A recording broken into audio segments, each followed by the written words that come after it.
10 seconds.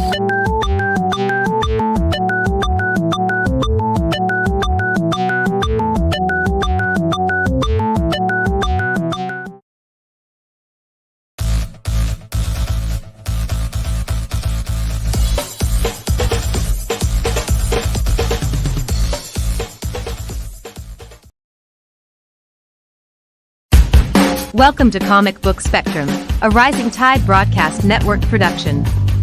Get ready to explore the world of comics, past, present, and future, with our panelists Eric Hawkins, Brian Rodman, and Clyde Hall. And now here's your host, Brian K. Morris.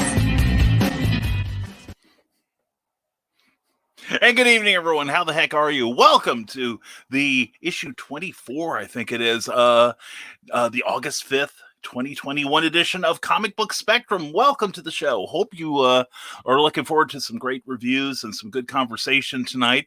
And we've got a few thank yous to say, as always. And the first one is to our sponsor for tonight's episode, Plasma Fire Graphics. Plasma Fire Graphics, when the look of your book matters to you.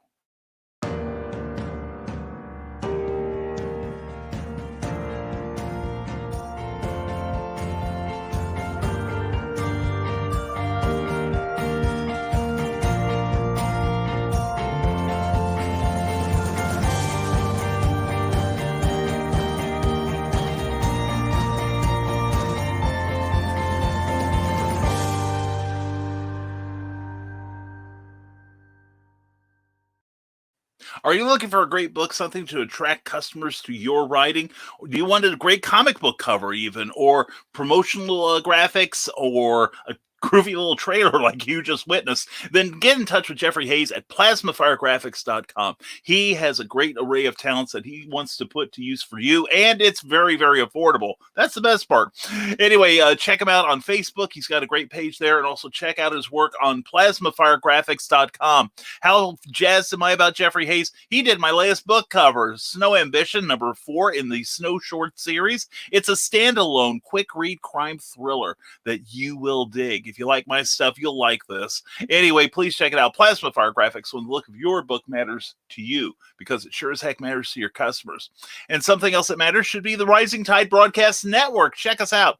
We've got all kinds of great shows, 7 days a week of entertainment and information.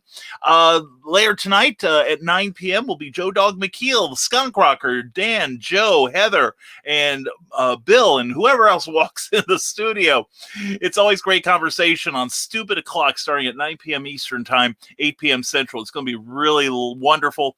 It just run it in the background, and even you can even participate in the conversations yourself.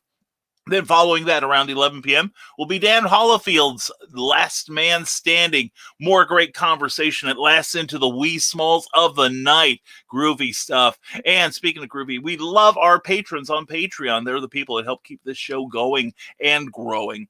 So if you support the Rising Tide mission, if you like what we do here on the Rising Tide Broadcast Network, or even if you just like fezzes, then check out what benefits we offer to you for your support for www.patreon.com/Brian K. Morris. And I'm looking because one of the monitors here, they're getting ready for me to introduce everybody. So I'm going to yield the floor. I'm going to unmute everyone, probably against my best instincts. And here they are, Clyde Hall, Eric S. Hawkins, and Brian Rodman. Brian, how you've changed. We need to talk about Joe Rogan's nipples. What's happening here? Look at this. I'm offended. What's happening there? Are you offended because they're erect? I have nipples. Mine are erect nonstop. And that even when I wear a t-shirt. No. This is an issue because I work in an office. So I usually wear a polo or a dress shirt, but they're always poking through. Even when I wear a t-shirt. I mean, if you might be able to see. Oh, get a close up. Bring it in close. Come on. Yeah, hold on a second. Here we go. You can zoom in there. Nipple. You can tell he's wearing a Moon Knight shirt. Look at that. Oh, there we go. Somebody's different from last week's. It's a different logo. Yeah. Good night, everyone. Enjoy your night. I want you to know at 6:07 we have set a new record for how fast the mature rating sign came up. That is true. Yeah, You're welcome. This is our personal best. You notice how quickly I knew where that was. It was like, oh crap! You know, it was like, and You can I thought it always would be count me that on does me. these things. Yeah. What the hell's going on here? You're rubbing off on me, buddy. I In the would hope best way. so. I would hope so. If Louisville taught us nothing. Oh, they taught us. But another anyway. thing. And we actually have people still watching. That's inexplicable. That'll be for the Truth Mongers Wednesday nights at 7 p.m., 6 p.m. Central, the Rising Tide Broadcast Network. Holy the shirts cats. come off in the second hour. That's true. That's The pants true. come off in the third. Oh, I'm if there's- supposed to wait? If there's even pants Uh-oh. happening now. Oops. I read the memo upside down then. So anyway. Oh, what rails? Anyway, let's say hello to our audience while they're still here. Michaela J. I just saw Michaela Jade now. That's all I can think about. Blame me. Carl Westman says, good evening, Carl. So Michaela Jade asks on her page about putting in a free ad in a local paper. Gal complains that it costs too much. Doug, girl, the photo shows that it's free. Some people, sheesh. This is, it's kind of like an old put ads in papers. They still have There's papers. still papers. Yeah, it's I saw that thing from Michaela, and I shouldn't be surprised or too astonished, and usually I'm not. So yeah, it's like an old test. Like back when I was with Amway, we had a test that we would give prospective people for our network, and one was, would you rather have $5,000 with and pay no tax, be able to pay no taxes on it, or $25,000 and you have to pay $5,000 tax on it? Okay, the answer is fairly obvious. Every one of my friends said, "Oh, I won't pay no taxes. Hell with that. I ain't paying no taxes." Well, nobody wants to pay taxes. You gotta Well, stick it to that's the true. man. That's true. That's true. Nobody wants to pay taxes, but if I've got 20 grand left over from it, spoilers, people. Well, Anyway, I when I was working for a Dial warehouse Mhm. here in St. Louis, when I took my test to see if they'd hire me, Right. it's all math. That's all it is math. Yeah. They told me, you're the only person we've ever had to get all these right. I was like, oh, well. Yeah, and it was like even back in the late 80s, I had to take a test it was a civil service test to get into public broadcasting because it was affiliated with the University of Illinois, blah, blah, blah. And we had a math test on that too. And I surprised everyone was like pulling out their little pocket calculators, which of course back then looked like, the size of a small toaster. But they were like getting and the person giving the test said, no, you can't use your calculators. That's why you have a pencil and a pen or a piece of paper with you. And I'm there doing my math on the paper. And they're like, how are you doing that? It's like, 6 years of high school. That's how. Well, I think they were just more impressed that you knew how to use a pencil and paper since you were so used to a stone and chisel. I know. Yeah. Well, once the scabs on my knuckles healed, it was pretty easy for me after that. And love this cover photo or thumbnail, whatever you call it. We can credit Mr. Hall here for assembling that. Every week he puts together a wonderful graphic for us, and keeps encouraging him because he's doing a great job. Thank you publicly. Thank you, Clyde. Thank you. Thank you. Yeah. And Brian Hawkins, greetings programs. Glad to have you here. And hello, Cindy Kep. Well, hello there. Cindy, stay tuned. Stay tuned to the show. Ready, steady, go. And Brian Rodman is placing bets for how long Brian Rodman lasts until he dies live on the air tonight. Yeah. I'm voting against me, folks. Just saying. That's right. I'm putting the smart money on Brian tonight too, unless we tell him a lot of jokes. Anyway, and wow, that's a lot of shows. We got shows, lady. I'm telling you. If you ever want to join the network, let me know. We still have room in the day for you. And hello, Donna Carly. Mwah, so glad to see you here. And you never know, Brian Rodman. I suppose it adds a morbid fascination for us, the viewers. True. Stick around, folks. Yeah. Do you feel like one of the Christians now and the lions are about to be let out of the cages? What, Brian? I always feel that way. That's my secret. Are you not entertained? You want to know my secret? I'm always angry. Exactly. And Ryan Burmison, thank you for sharing this, brother. Much appreciated. And quit playing with him, Eric. That won't help. And and we have still there. We'll be having a nipple update later in the show. But Indeed. meanwhile, Brian Permison says, hey, CBS crew, I got my CBS shirt in the mail today. Yes. And if you want to get yours, go to Stone Door Studios. And I actually still have I don't even know what it is. Yeah. Aren't you glad you've got me here? Relatively so. Anyway, check it out. You can get socks. You can get all kinds of wonderful apparel. While my steam-driven computer is considering putting up the links, and there it is. Endorsed by Rising Tide Publications. Go to Stone Door Studios .creator spring.com, and it's wonderful. Check that address out. If you're on Facebook, you can just directly follow the link, which I think you should. So anyway, Ryan, we hope you wear it in good health, my friend. Show it off, my friend. And I hope he's giving it an A. And yeah, but consider who it is that's still watching. Well, look who's still hosting. So anyway, or he's continuing his first sentence. Also got my Scarlet Huntress comics from Sean Forney today too. Well, cool.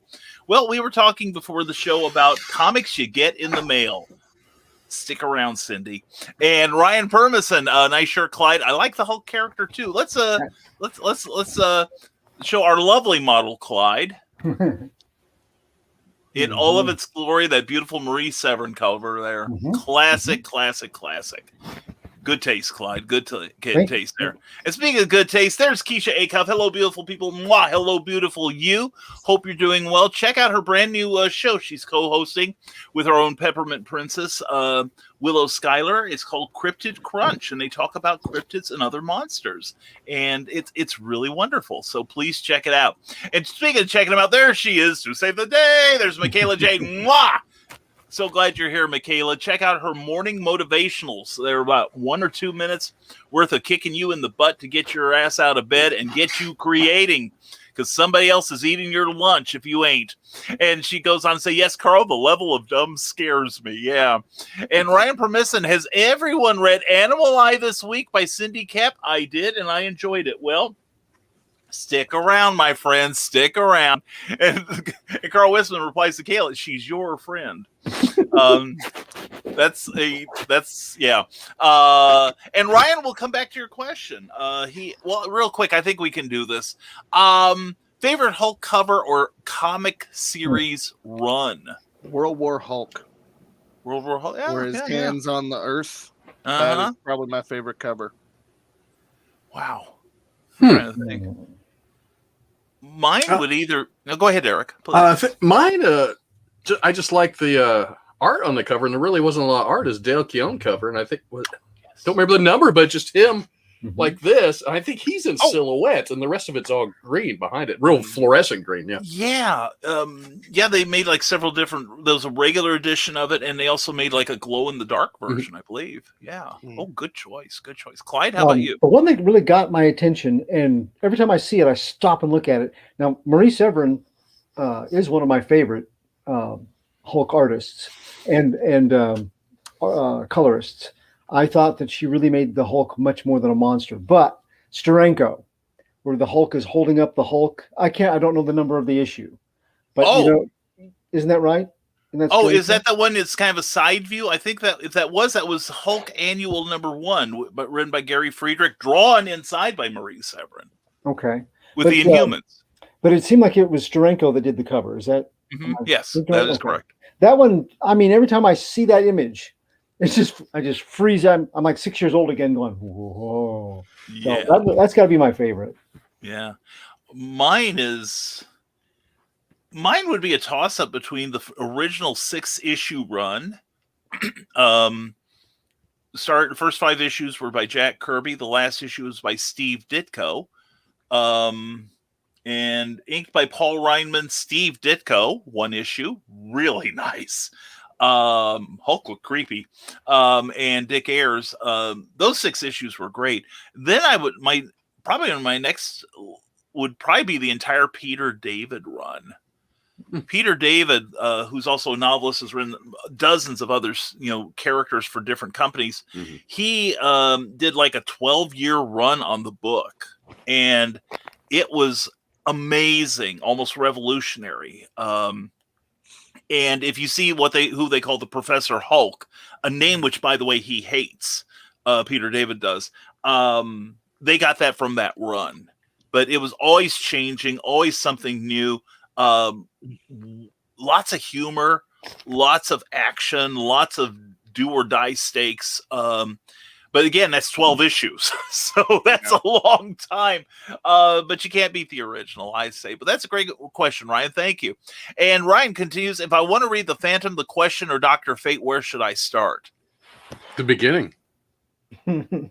Thanks, folks. This has been for Comic Book Spectrum number 24. No, that's a good question. I would say, and anyone can chime in because I have read all of them. Phantom, I would start with if you want to start with the comic strip. Start with the comic strip, especially the old Ray Moore stuff. If you're going to do the comic books, I would start and probably finish with the original run that started with Gold Key and ended with Charlton. They had a wonderful artist named Bill Ligonante do the run on the Gold Key stuff. Then I think it went to King Comics for a while, and he did some of that too. But he was also a court artist for ABC News. And he covered the trial of Charles Manson. I remember that. Wow. Yeah, he was a fantastic artist. And then it went to Charlton, and Pat Boyette drew it for a few years. That was great. Then they went, a couple other artists did it. They reprinted some foreign Phantom stuff, because in Australia, the Phantom is their Batman. He's like huge over there, and you can get some of those reprints in the States. And then it ended up with Don Newton before he went to DC, and that stuff is sheer brilliance. Remember that? You remember that, Clyde, right? Oh, the covers, the Newton covers, yeah. and interiors too. But yes, it was a new high watermark. Yeah. And Dr. Fate, I would probably start with the showcase issues in the 60s by Murphy Anderson and Gardner Fox, then swerve into, and I think you can pretty much finish with the first issue special number 8, written by Martin Pascoe and drawn by Walt Simonson. That was good. Now the questions start with the original Steve Ditko run in the back of Blue Beetle. Then there was a Mysterious Suspense one-shot, and then take it up with the Denny O'Neil, Dennis Cowan series from DC from the 80s or 90s. About 3 years of that, and then you're done. Yeah, Okay. I would like to second the Denny O'Neil run. I think that was some of the best Denny O'Neil writing of his career on the question. I loved his work there. That was good, and it was really, especially when you consider that when you study Steve Ditko, he's interesting because he's very, very conservative, and he is totally in the Ayn Rand camp.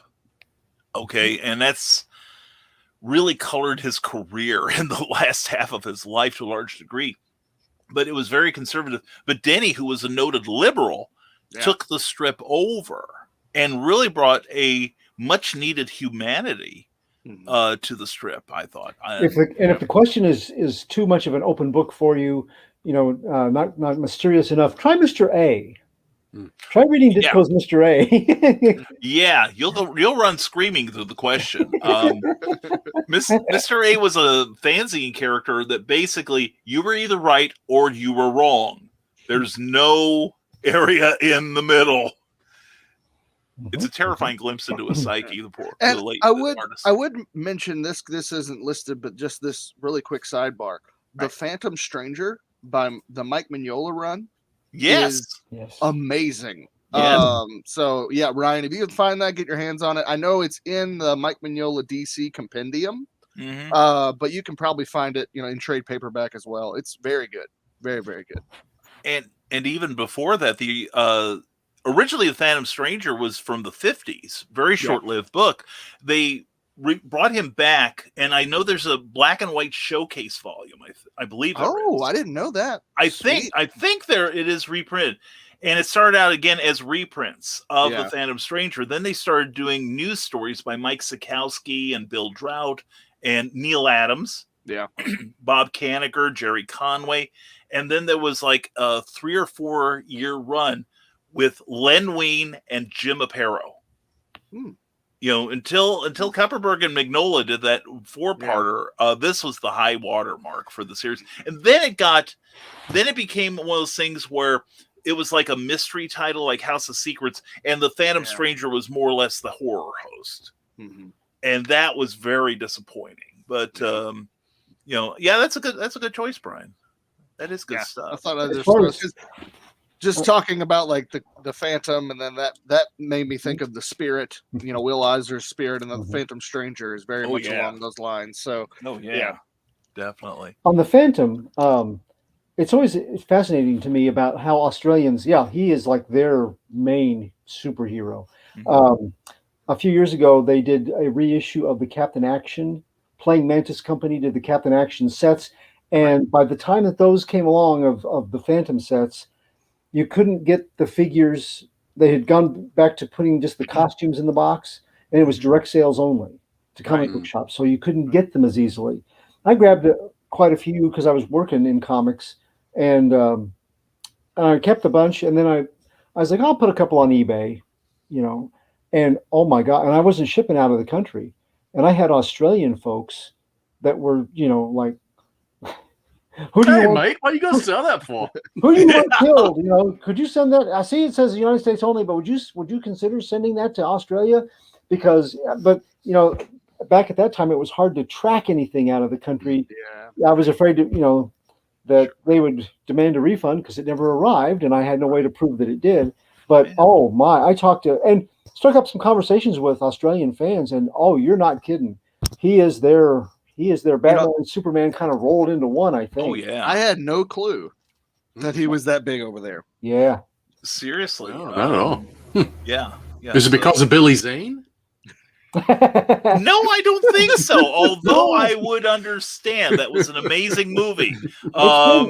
He's been big for a long time. Remember when Paul Hogan had his they put his show in syndication on. This was way before Crocodile Dundee, right? And he was doing his little comedy variety show. Yeah, he did a skit as the Phantom, so that was like in the 70s. So yeah, it's a long-standing love. Oh, yeah. Wow. All right then, that's cool. Yeah, in fact, the Phantom comic over there, its numbering is like in the something like 2000. Good God. Oh. Wow.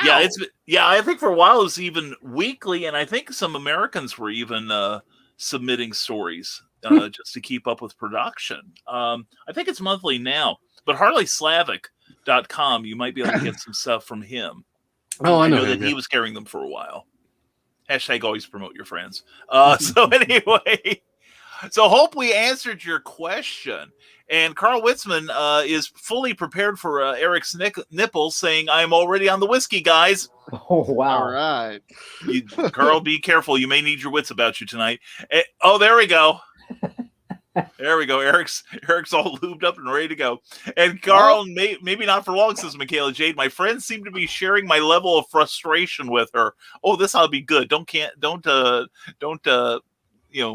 take out that listing yet. I want to see the carnage. And also don't forget Stone Door Studios CreatorSpring.com. Check it out for merchandise for the show. Wear our brand proudly and put the money in Eric's pocket. And Cindy Kemp is making popcorn. She's ready for us, she thinks. And Carl Wilson says, I understand, Michaela. I'm cutting out people all the time. Yeah, that's why I post COVID stuff. That's how I do it on mine. And Hulk 340.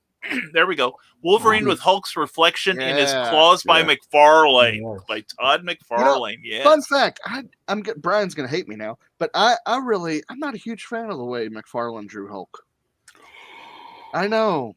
McFarlane's a special taste because he was very, very cartoony with his art. Yeah, I love Todd McFarlane. Spawn is one of my favorite characters. Despite his writing. Was it how big he made the forehead? Yeah, he just looked because more it like was Frankenstein's massive. monster, and I was like, I don't know about that. It wasn't bad. I mean, it's better than I could do, but I was just. I don't know about I don't know. I do. Humility duly noted. Did Liefeld ever draw a Hulk? Oh, let's hope not. No. If he did, we know he didn't draw his feet. Exactly. We're Hulk feet. And somewhere on his Hulk body, on he ankle bones. He probably had organic pockets somehow, big pouches, and lots of them. Yeah. No, I'm trying to think if Brian, if you ever get a chance to see. We'll get back to Derek in a moment. No, if you ever get a chance to see Todd McFarlane's work on Infinity Incorporated, which he did, before he went to Marvel, it was very stylized. Yes, it was. It was beautiful artwork. It's very nice. And I think it is in reprint. It is definitely worth checking out. Okay, Eric, what was so funny? It's so horrible. I can't even show it. Is it Liefeld's Hulk? Yeah, it's bad. Come on. Come on. Come on. Nobody likes Liefeld. Bring it on. Hold on here. Full vamp. Yeah. New tab. Drop it down here. Oh, and while he's doing that, Carl Whitson says, I was so fascinated that I almost forgot to like this show. Hint, hint. If you're on YouTube, please give this show a like. Please subscribe if you haven't already, because we got all kinds of cool stuff coming. Okay, I found it, Eric. Thank you.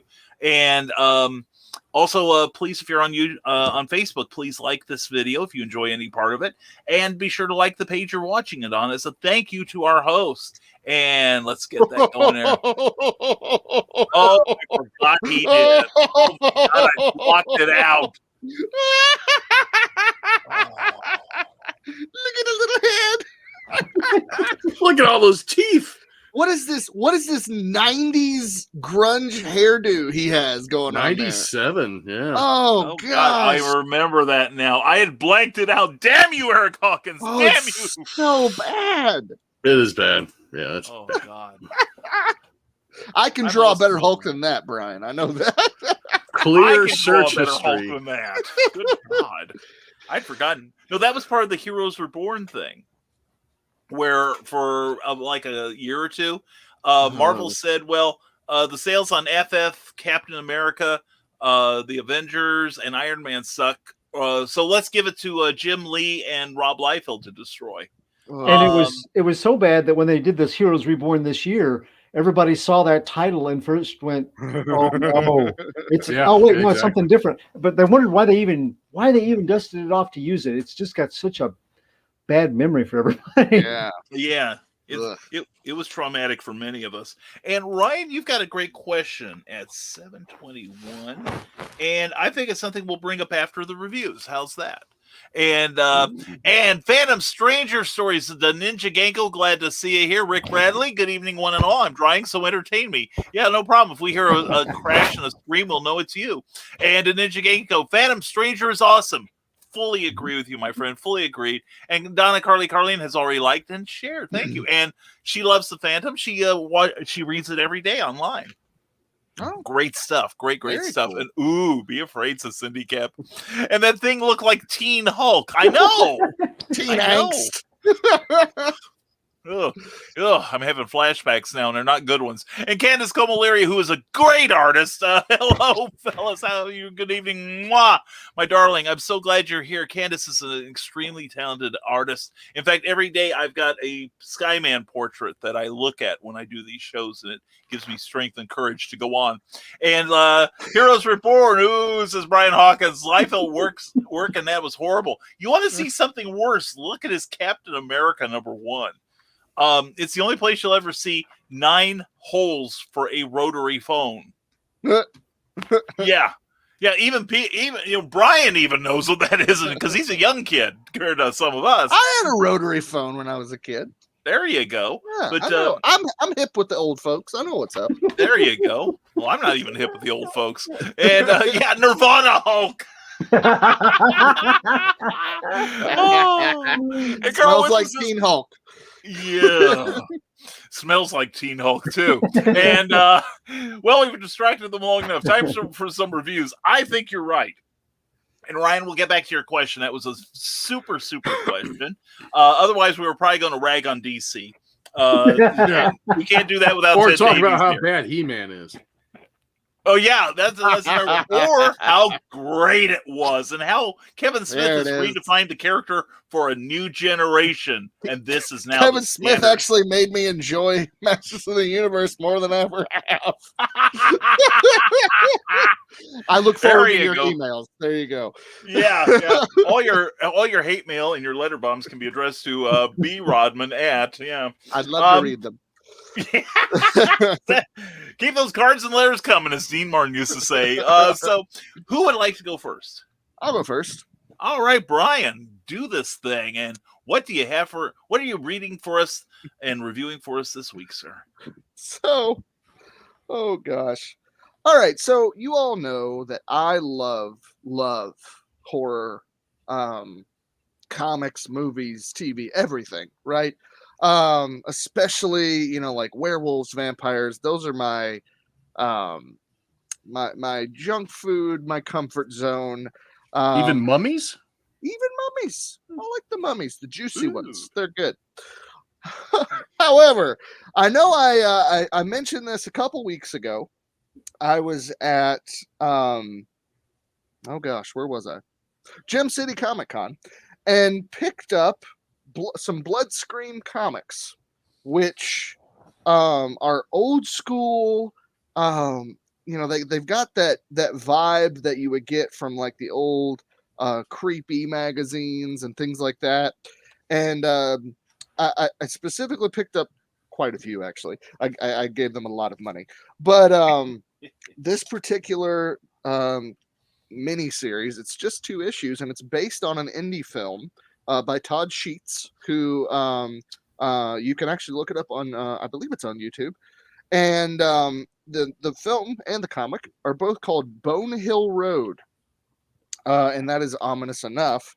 Just look at this cover, though.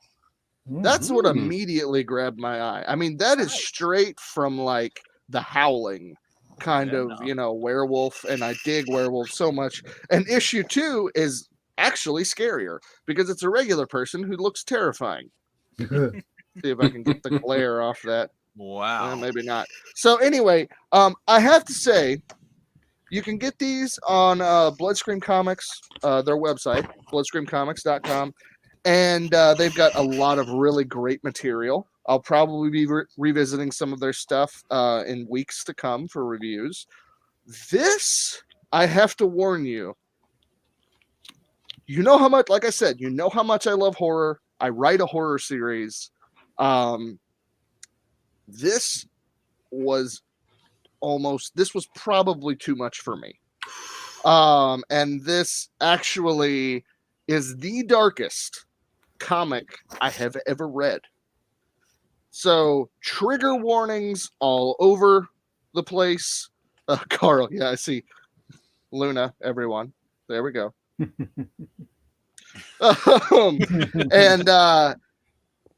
So if you have trigger warning for abuse, kidnapping, cannibalism, yeah, it's just really, really dark. However, the story, if none of that really bothers you and you like it in a story format that is super dark and really, really not for kids, then pick up Bone Hill Road. Bonehead. Bonehead. That's just a proof comic. Yeah. Bonehead Boulevard coming out next time. No. And I'm in the room, damn it. So we'll start off with the credits. The artwork and story is from Mark Grass Kotz, based on the 2017 film Bone Hill Road. Let's see, that screenplay, which was then essentially the bones for the script. It was Todd Sheets, and the cover colors is by Nay Ed, and the letterer is Juliet Fromholt.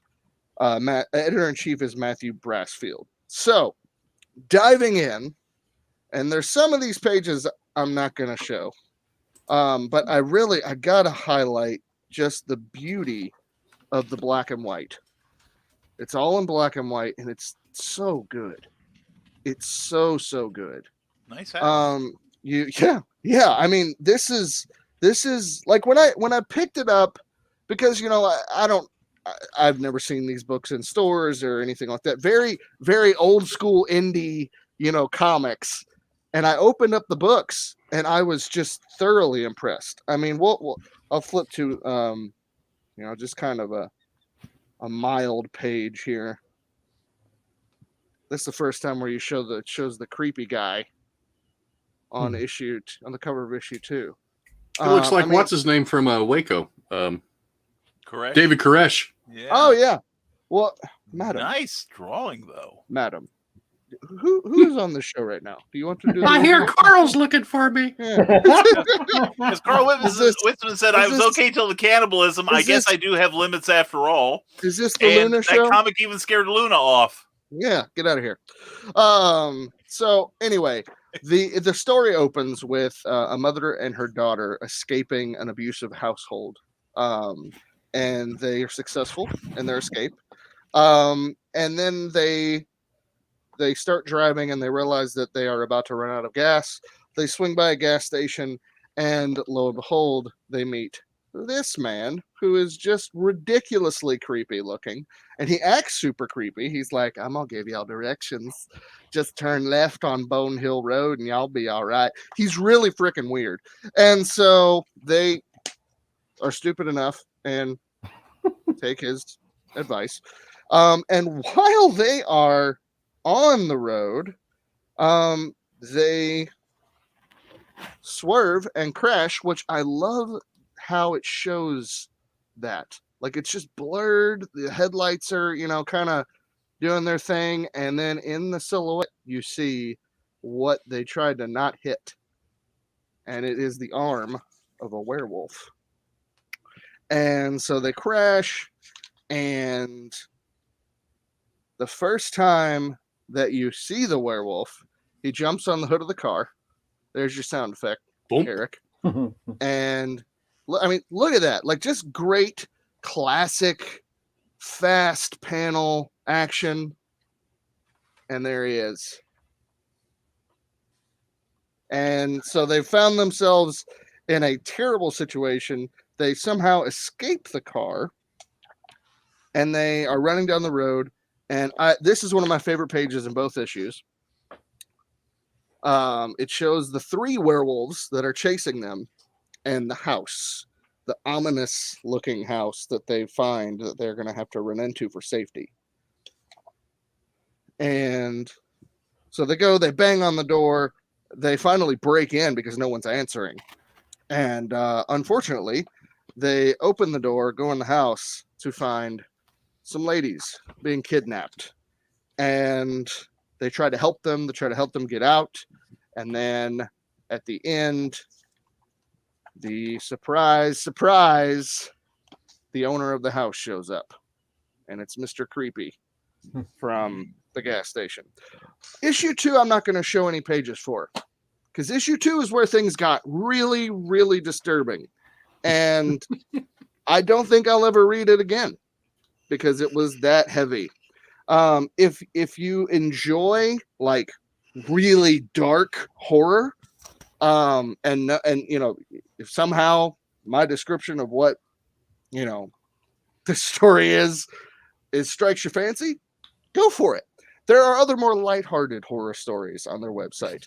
This is just a really intense one, which I was impressed with the artwork, impressed with the story pacing. And yeah, it feels like a hope. The artwork really captures you and brings you into a hopeless situation that just really never gets better.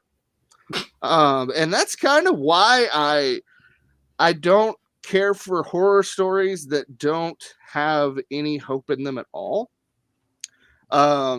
Because I feel like that turns more into just, I don't know, dreary, hopeless. It's not really, I don't know. Like, I feel like you have to have some hope to tell a good story.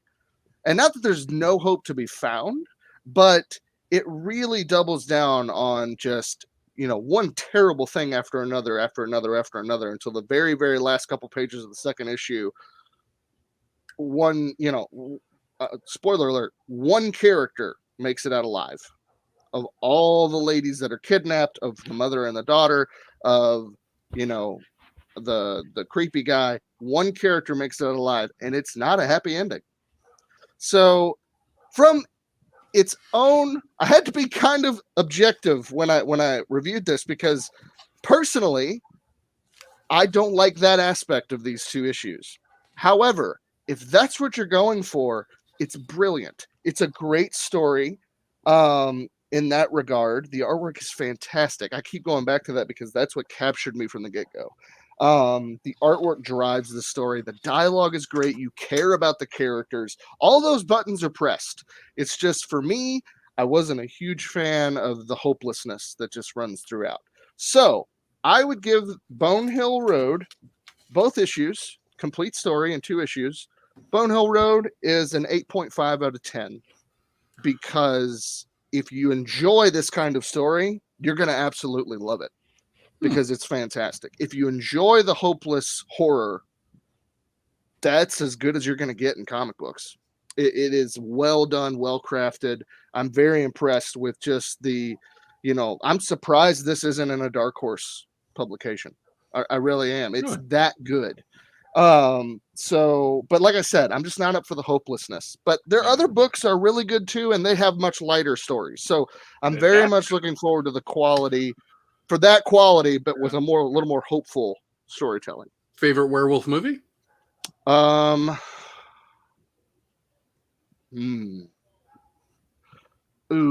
Probably American Werewolf in London. Yeah, either that or The Howling. Actually, I dig The Howling. It's Silver really Bullet. And I gotta say, of all of them, this one will always have a special place in my heart.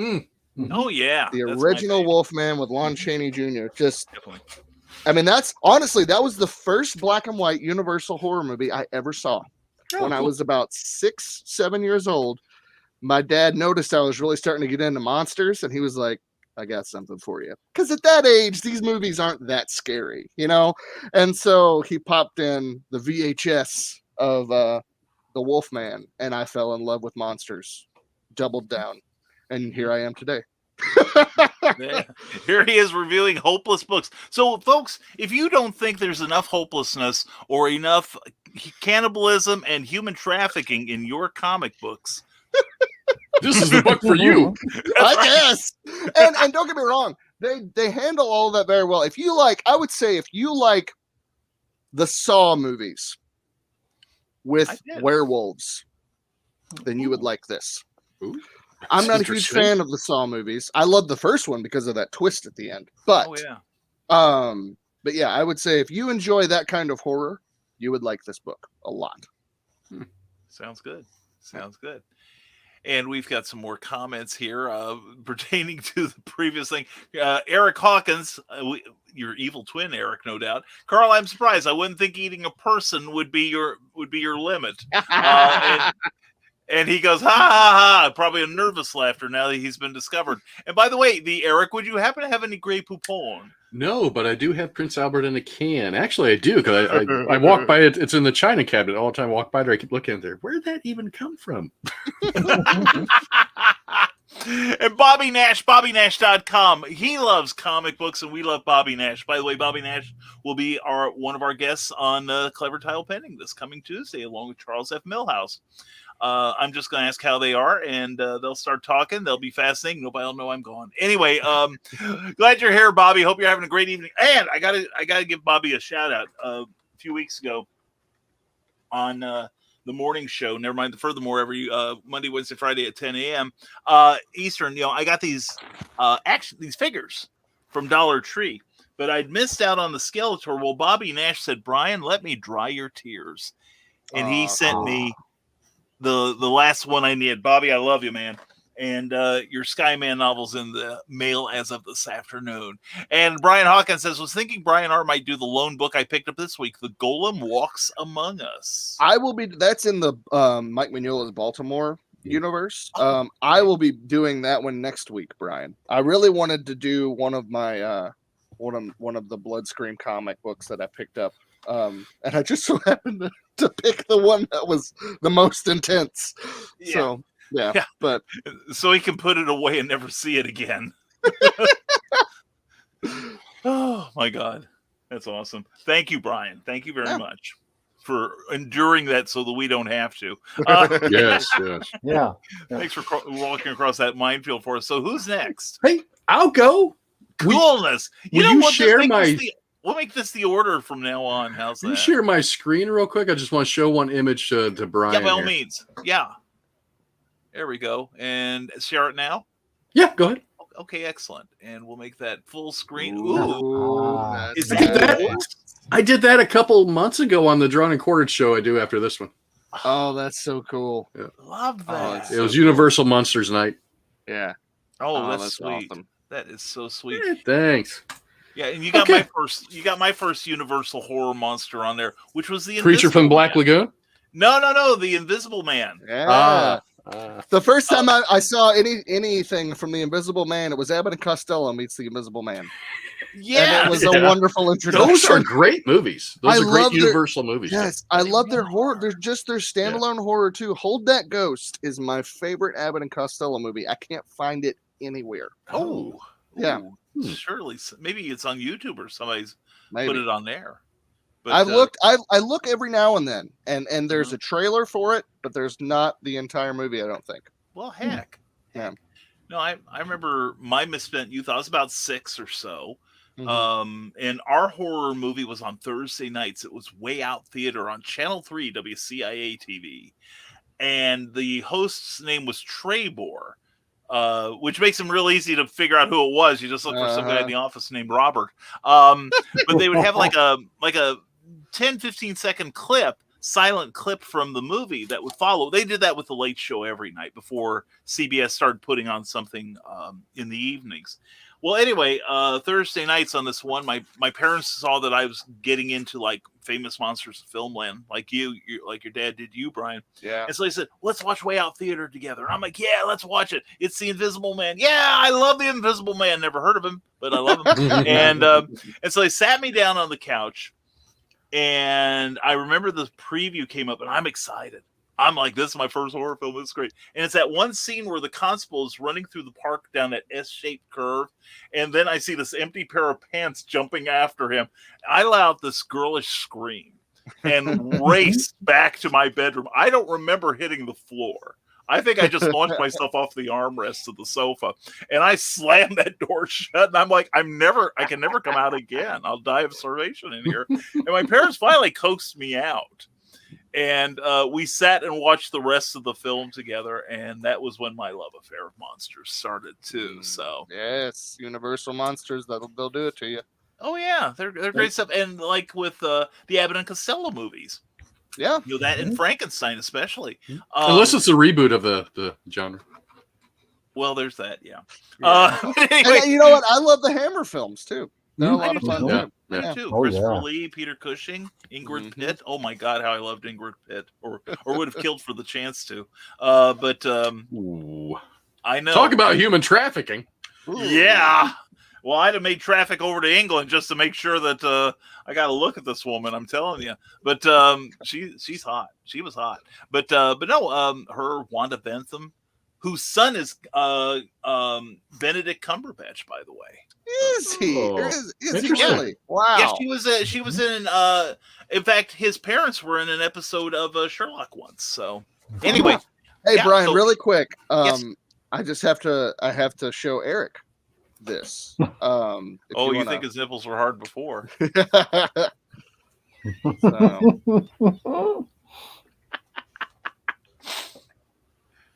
Let's see. Oh. Yes. Anticipation. Oh, hold on. Oh, maybe not. Hope you enjoyed that as much as we did. Tease? You tease? What a tease. Yeah. Well, I thought I could share it, but I guess I can't.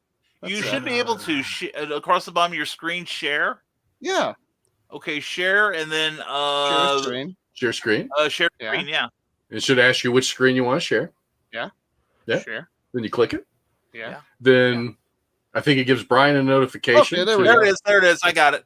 Okay, here we go, and then we're gonna give it full screen. Ooh, yeah, yeah. I drew that. That was my Bela Lugosi. I drew him last Halloween. Nice. Oh, that's like beautiful, that. man. Very cool. So yeah, I love that. Well done. Coolness. Whoa. thank you. Yeah, that's what happens. That's what happens, folks. My eyes. This is now worth more in Overstreet. Now it's an Infinity episode. So, Oh no, there's variants. Oh no. oh no. Yeah. And let's see. Carl Wisdom says very good. He approves of that. And Brian Hawkins says almost picked up Elvira meets Vincent Price, but there was only one copy, and the cover was pretty bent up. I'm waiting for the trade on that. That looks interesting because it's got Elvira. Two of the best reasons to celebrate Halloween. And around Halloween, says Brian Hawkins. Last year, Peacock had the Abbott and Costello monster movies on there to stream. Maybe they'll have them again this year. What I do every year is I look forward to Walmart having those packages of the old Universal. I think I've only got 2 of them. This year, yes, they're coming out with the entire 4K Universal Monster collection. Every Universal Monster movie is coming in 4K in a big box set. I am going to snatch that thing so fast. I don't blame you one bit. Don't blame you one bit. And Carl Witzman says Inception. Yeah. Good choice, sir. Good choice. And Jake Twister, good to see you, sir. Through the Infinity Spectrum. There we go. That's our follow-up series. So the After Hours series. That's right. There we go. So let's see. So it's Eric's turn now, right? Yes. Let us give the screen to Eric. Eric, what have you for us this week? So I got 3 books. 3 books this week. And 2 of them I got at the shop. 1 I got in the mail. But I'm not reviewing Geiger, but I did pick up Geiger again. It's issue 5. And I want to bring this. Brian Rodman will know this for sure. I know if it focuses. So in the UPC, you have 00511. So it's the 5th issue. And I believe that's the volume and the variant, right? If it's a regular, it's number 1. Yes. Okay. So when I see that on an independent book that I got in Kickstarter, I love it because it's been done correctly. Yeah. So well done. Volume 1. Yep. And that's Animal Eye. But I'm not reviewing that one either. Oh. But I am reviewing an image book because I keep picking up image books. I don't know what it is. Because they're good. So this one is The Me You Love in the Dark. Now, I haven't read this one yet, Eric. I won't spoil it. There's not a lot of spoils in it, but so it's the title's kind of hard to read. I love it. It's not something that sticks with you because I'm like, what was it again? So I had to type it up here. So it's The Me You Love in the Dark by Image. It's a 5-issue limited series. $3.99. Is there a rating on here? I didn't even notice that if there was. I think it's mature. More than we are. It doesn't say. What's strange? It's by Scotty Young and Jorge Corona.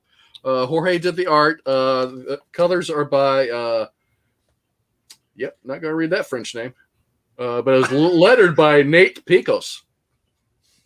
I can't read a French name. I just can't. Jean-François Ballou. That's it. There you go.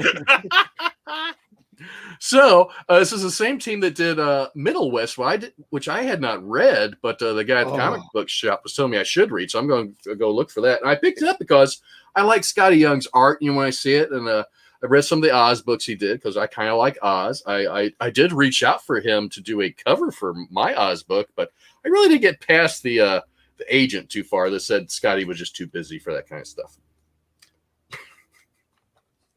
Sure. It is what it is. But remember that when you get famous and crush him like a grape.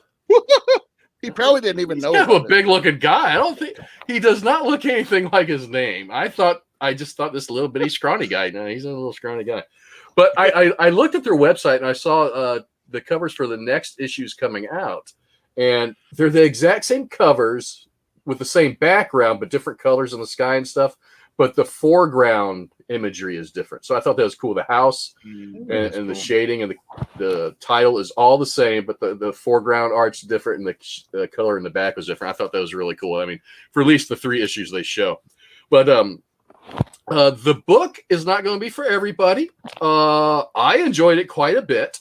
I guess mainly because it's about an artist, and I thought that was really cool. An artist that has artist block, and she leaves the big city to rent a creepy house in a small town, and even the realtor is trying to tell her, maybe you don't want this one. Let's go look at another one. This one's probably too big for you.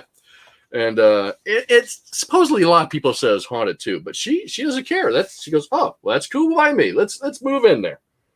And the house is drawn so lovely. Oh, it's very good. And the art isn't here. It's so good. I mean, it's quirky, but I really like it, especially how she looks like the Baroness from G.I. Joe. But she's an artist. She likes to play a little music when she gets her art on, drink a little wine, but she still has writer's block, and she keeps talking to a ghost that isn't there. It seems like it's a big joke to her. Hey, why don't you help me out here? Give me some inspiration or something. And most of the book is her drinking, staring at a blank page or blank canvas. And I can relate to this. and still just doing it. And occasionally you get a little creepiness when she leaves a room. Like a little shadow of an arm.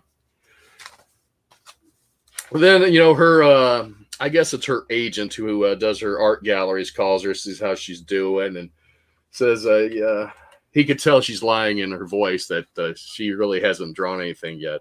He says, you need to do it soon or we're gonna lose the gallery here because I need to pay your rent. So she gets back to it and has a temper tantrum, which I never have. Brian, have you had a temper tantrum when you drew something it didn't work out and you just started throwing things around? Why do you think I became a writer? Like a toddler in a cereal aisle. Because she chucks everything around. I mean, she's just throwing stuff. It even looks really like a mean Baroness right here. But that's when Ro's her name. I don't know her last name. What do you say, Ghost? Should I just pack it and go back to being a barista? No, you should not. So that creeps. Well, she says, oh, the appropriate response. Takes off running into the yard while it's raining. But, she, and that's where I'll leave it because Brian hasn't read it yet. And there's a few more pages after that. Thank you, Eric. No problem. But so she goes back in the house and, like I said, it's not going to be for everybody. It's not an action-packed story. It just it's paced very well. I mean, even though most of the pages are her talking to herself, when she's actually talking to a ghost, she doesn't know it was really there.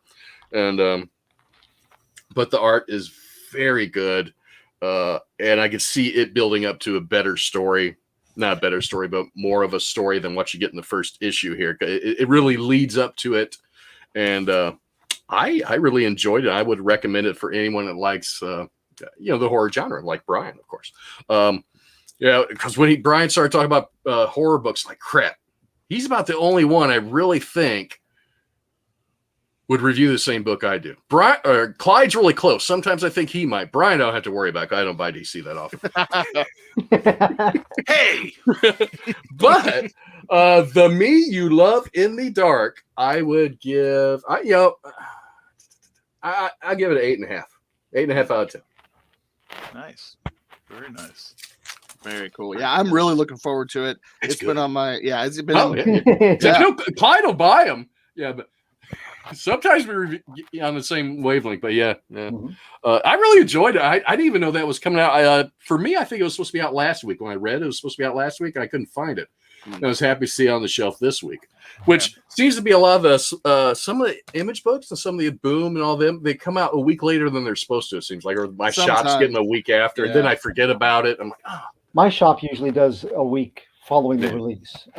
Just I don't think they have as many calls for those as the big three. Yeah, could be. Yeah, but I recommend it. It's really good. It's really good. I want to go pick up that Middle Western to see how good it is.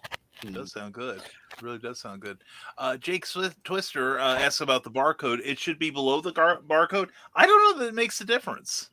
To be above honest, or below, it's just the order. Yeah, above or below. It just a comic book barcode is structured that way, so you know, so you can pick it up and know what issue it is, what volume it is, and if it's a variant cover. You know, the variants are, you know, the regular cover's 1, then all the variants are 2, 3, 4, etc. So, yeah. And Jake also goes on to say, Scotty Young with a new Image book, consider me curious. And Eric, I'll recommend I Killed Giants by Joe Kelly if you haven't picked that up. I like Joe Kelly's work. Yeah. Oh, Eric, I've read Middle West. It is fantastic. Cool. I would say it potentially could be the best thing Scotty Young's done. Really? So, yeah, it's really good. Cool. Very cool. Excellent. Well, thank you, Eric. Awesome. Well, then, how about me next? Because I've got something set up here, and then we'll go to Clyde. How's that sound? Okay. All right. Thank you, guys. And Cindy, I hope you're watching. Because, you know, we've got this story that came up. But I won't be reviewing it tonight. Anyway, it was Clyde and I were talking about this before the show, that for both of us at least, it was kind of a slender week, especially after last week. You know, I almost blew my monthly comic budget last week just on the stuff that I get recommended from this show. Oops, don't tell the missus. Anyway, but anyway, what I got this week, of course, was Mad Magazine. Now, I thought I would be dropping this after it went pretty much all reprint, but I'm still picking it up because I'm seeing a lot of stuff, and it's kind of nice to walk down memory lane with these guys. And this issue has a lot of articles that relate to sports. Not that I'm a huge athlete. I know, despite the body you see on my shows, that you're astonished by this revelation. But it also has a lot of art by the great like George Woodbridge, but a lot of stuff in here by Jack Davis. Ooh, that's nice. Yeah. Seriously, he did, I think, some of his absolute best work for Mad. Dave Berg, of course, is represented, former comic book artist. When other sports figures co-star with cartoon characters in movies from about the time of the original Space Jam. Nice. Isn't that cool? And, of course, Spy versus Spy and more Jack Davis. Literal logos for pro sports teams like the Clippers and the Buffalo Bills. And then the last one I really like because it is a Mad parody back cover with, and these are names from my misspent youth, Roger Maris and Mickey Mantle. Mm-hmm.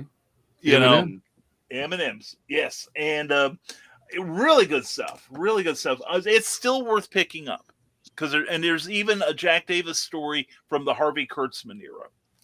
So it's definitely worthwhile. Justice League Infinity, based on the other cartoon, the cartoon series from the 90s. The new one is out. It's very good. And this cover was by, you mentioned him earlier, Jorge Corona. And I really liked it. It was kind of cool. If I don't see anything wonderful next week, we'll review it next week. But 2 series wrapped up this month for me. And I weep because they were both excellent. The first one was Crime Syndicate, based on the classic team by Gardner Fox and Mike Sekowsky from Justice League, and then later Grant Morrison. And this wraps up the 6-issue series with the appearance of the Earth 3 Supergirl. Good stuff. And also the final issue of the Trials of Ultraman.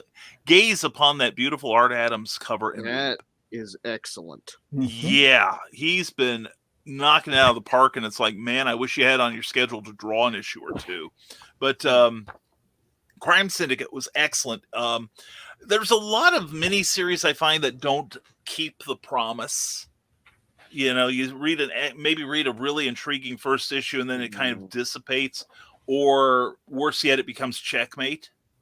You know, which if you watched last week's show, call the FAA. But I've loved seeing like the Earth 2 version or Earth 3 versions rather of like Ultraman. Their version of Clark Kent, Sinestro, John Stewart, whose ring is an addiction. The Power Ring had always spoken to the owner. Now it seduces them into believing they're evil. Their power princess is actually Donna Troy. And of course, we have Supergirl, who Ultraman in here, and no, that's not because he was didn't shave that morning. He got punched. He got a face boot in the snoot. Kara doesn't want to, and it's the one time Ultraman becomes almost, I won't say likable, but he is the polar opposite of Superman in that this guy is selfish. He is he could be a tyrant if he wanted to, but it's like almost too much work for him. He abuses his power and his responsibility so very greatly. And yet you have this one moment where he talks to his cousin who appeared in the end of last issue, and he's like, I've waited all my life for another Kryptonian. I've been so lonely. Now we can be together. She ain't having it. And then the backup story is about the lady who is the atom in this world and the ultimate fate of their Alexander Luthor, with a very satisfying wrap up. And I do take some hope that the last caption in this book, in the main story, and by the way, the backup story, like all the others, was by Brian Hitch. But the last words are the end of the beginning. I hope there's more. I really do. Andy Schmidt wrote both stories, did a super job. Kieran McCowan and Dexter Vines did a wonderful job on the leading the first art. And this was just really, really good. I really liked it. Now, this one, being an Ultraman fan, and yes, they've just started Ultraman Trigger on the official Ultraman channel on YouTube, so I've been happy the last 3 weeks. This is where the story of Shin Hayata reaches a sort of conclusion, and they've been teasing about the presence of who is the next Ultraman in the TV series. It's following the chronology, but not the exact story. In the original TV series, the original Ultraman lasted only 1 year, after which Ultraman separated from Shin Hayata. In the Japanese version, he said, the announcer said Shin Hayata would have no more memories of being Ultraman. Mm-hmm. Okay. But in the American dub, it said, something to the extent of Shin Hayata does remember and will always remember when he was Ultraman. And then he was followed by a character called Ultra 7. They've all had different names like Ultraman Zero, Ultraman Zeta, Ultraman Gaia, Ultraman Red and Blue, just the whole pantheon. Somebody's got a dictionary and they're just spitting and hitting a word, and that's the new Ultraman. But anyway, his follow-up was Ultra 7, and they've been teasing him in here. And this ends on kind of a cliffhanger, but I am elated to read the words, to be continued in The Mystery of Ultra 7, coming in 2022. Hopefully more Art Adams covers, more great stories by Kyle Higgins and Matt Groom. Hope Francesco Manna stays the artist, and Ariana Maher is the letterer. The color artist is Espen Grundenjern. Good luck with that one, Eric. You just don't say the name and let Clyde do it for you. Okay, yeah. I don't have a copy of that one. Yeah.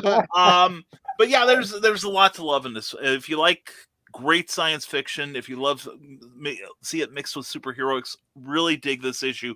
Both issues lived up to their promise and sustained to the very end. And of course, Brian. Yeah. So that's another half point just for that ad. So anyway, I'm going to review each issue. I've reviewed each issue. I would say, if your comic shop does not have all 5 issues of The Trial of Ultraman or all 6 issues of Crime Syndicate in stock, scour the conventions or wait for the trade paperback. They're definitely worth your time and money. I'm going to give this one, or actually this one, not just this issue, but the overall series. I enjoyed it enough. I'd give, and there's a little bit of sense of humor to it too, in that the captions, they refer to comics that never came out. Like like the origin of Wonder Girl, and it's kind of funny. Yeah. It's a little way to make up for some of the grimness in here. I give this one a 10. The art's beautiful, and see that Howard Porter cover there. This is a 10, and I give the overall series and this issue a 10 as well. Marvelously done. That wasn't a pun.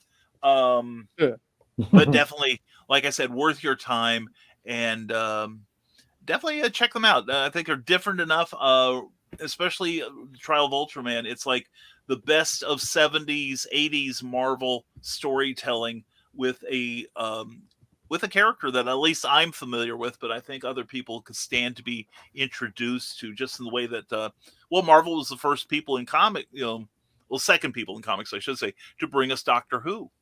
Yeah. And they're kind of continuing it with Ultraman. Dell did an adaptation of the first Peter Cushing. Dr. Ultraman? Dr. Overman. There we go. The crossover we all need. That's right. Ultraman becomes Doctor Who. There we go. Yeah, now we're talking. Now we got it. All right, and let's see. We've got we have more comments here. Cindy Kep is watching and probably drumming her fingers and feeling. That's all, folks. Oh, what a troll! Yeah, really. It's like no. We owe it to her to have this happen. No, we've got to stay here. We got to, because we've been teasing all afternoon, and we don't want anything to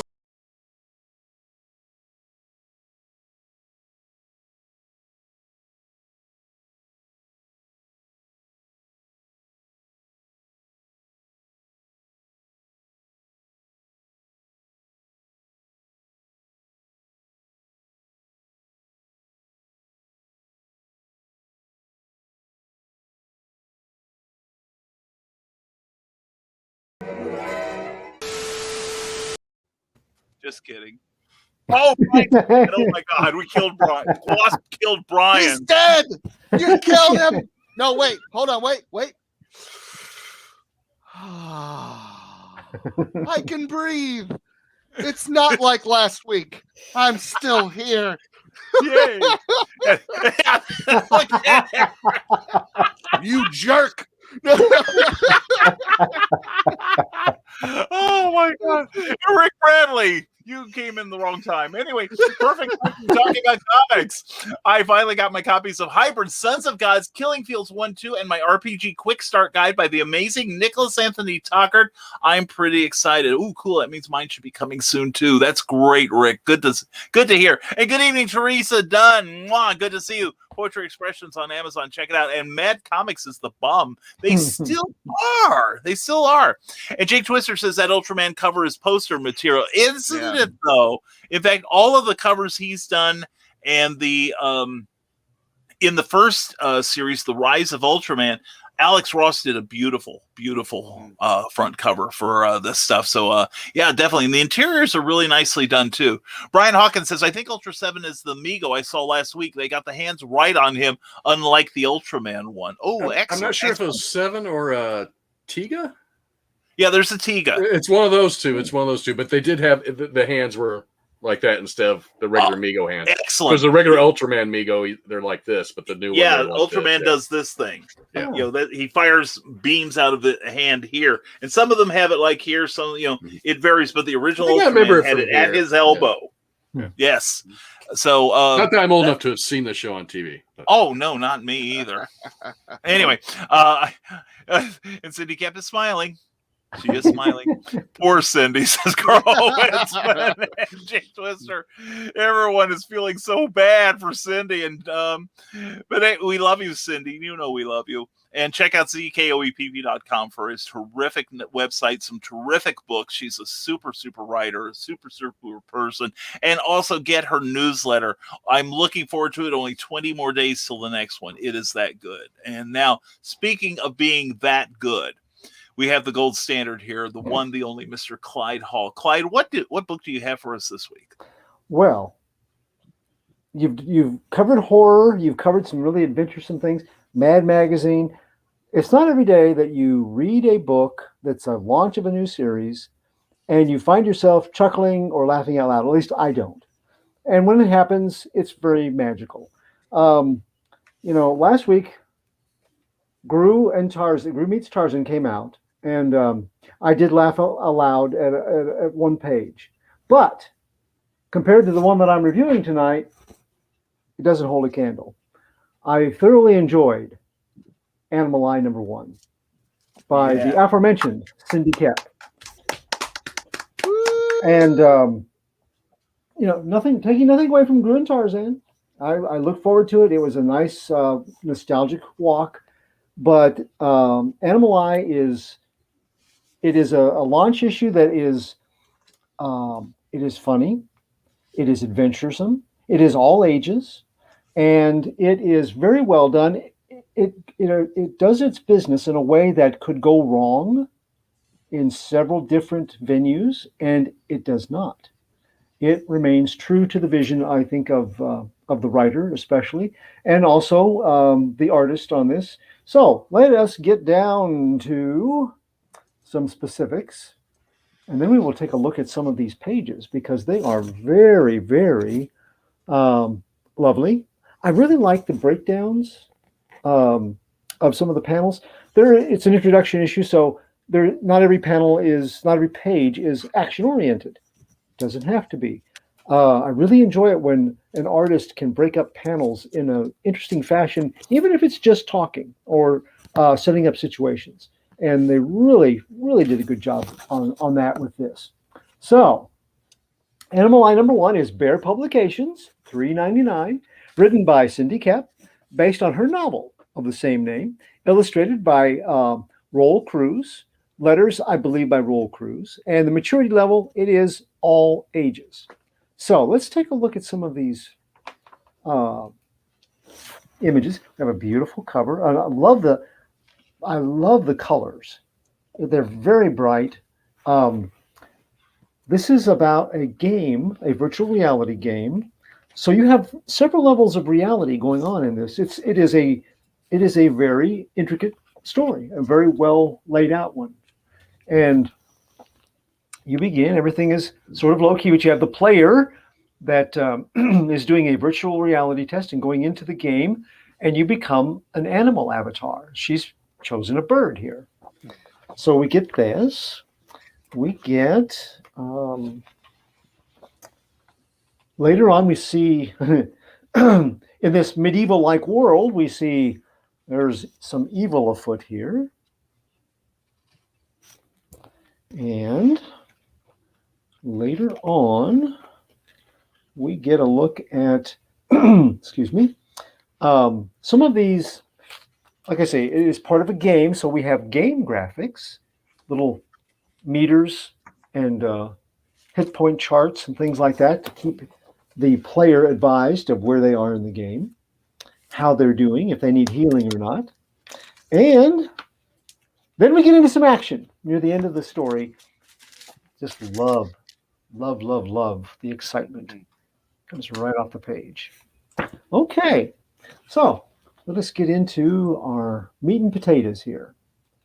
I will admit openly, first of all, that I backed this comic book's premiere issue on Kickstarter. The preview was that good, but I don't believe there's any kind of conflict of interest at work in reviewing this book. If anything, the opposite might hold true. If the book had disappointed, my review might be negatively compromised, but it didn't, and it doesn't. And the preview couldn't begin to tell just how beautifully realized this storytelling was going to be.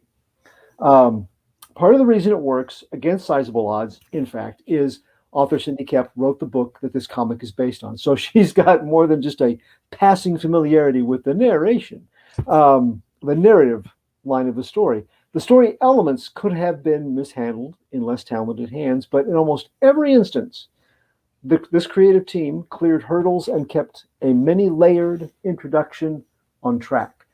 What kind of hurdles? Well, first, the story of Animal Eye involves a virtual reality game playtester, Kin May, putting Horizon Systems' new offering, Animal Eye, through its paces.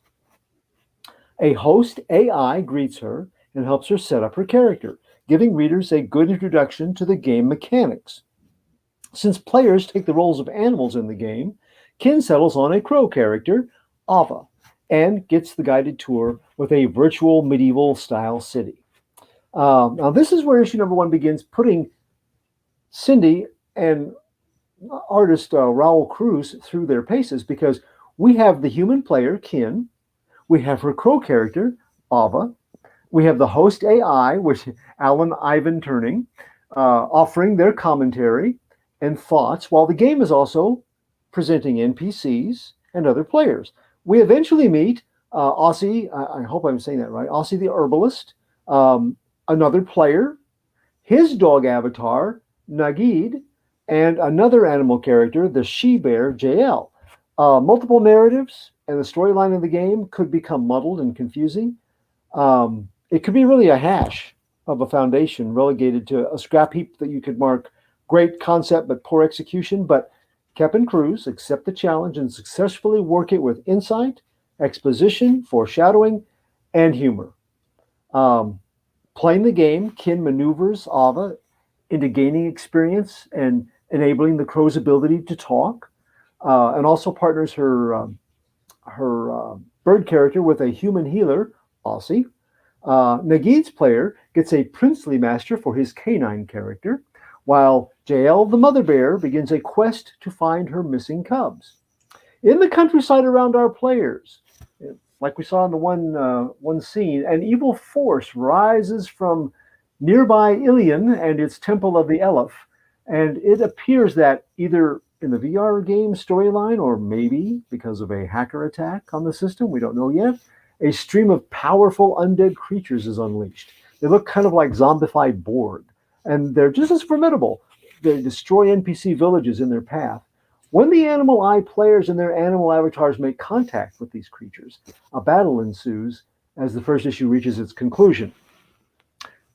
Combining a game introduction with a cast introduction is a dicey move, but it works beautifully here.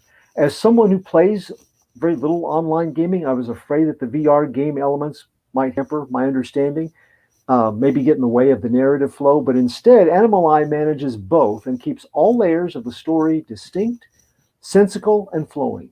Kep has many plates spinning at once, and she doesn't let any drop. Maybe a few wobbles here and there, but no porcelain shattering dismounts. Cruz accomplishes the visual chores equally well. His style incorporates a manga and computer game aesthetic, as you could see, very handily. His characters' expressions, human and animal, convey moods and emotions even without dialogue. There is sparse detailing on some panels. Some backgrounds are very plain, but gorgeous, meticulous work in others. It's kind of a 50-50. Seeing what he does, there was a forest canopy scene, and seeing what he does with that as a backdrop was particularly delightful. And praise is due here as well on his lettering and his visuals regarding the game mechanics. When he shows those hit points and things, that works very well. It's very simplistic, but it's extremely effective and creative, including those generations, fatigue levels, healing needs. Regular fonts used have a fairly generic feel, but they serve functionally well enough. The sound effects, on the other hand, and the other noises are handled with, he's got as many of those in variety as he does colors in the palette. And the same panache as the game mechanics, and it adds to that overall game world reality.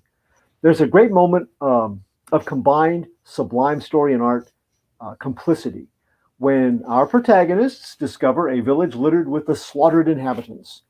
Well, instead of blood and entrails, the game mechanics displays what looks kind of like crash test dummies strewn about, lacking any visceral carnage.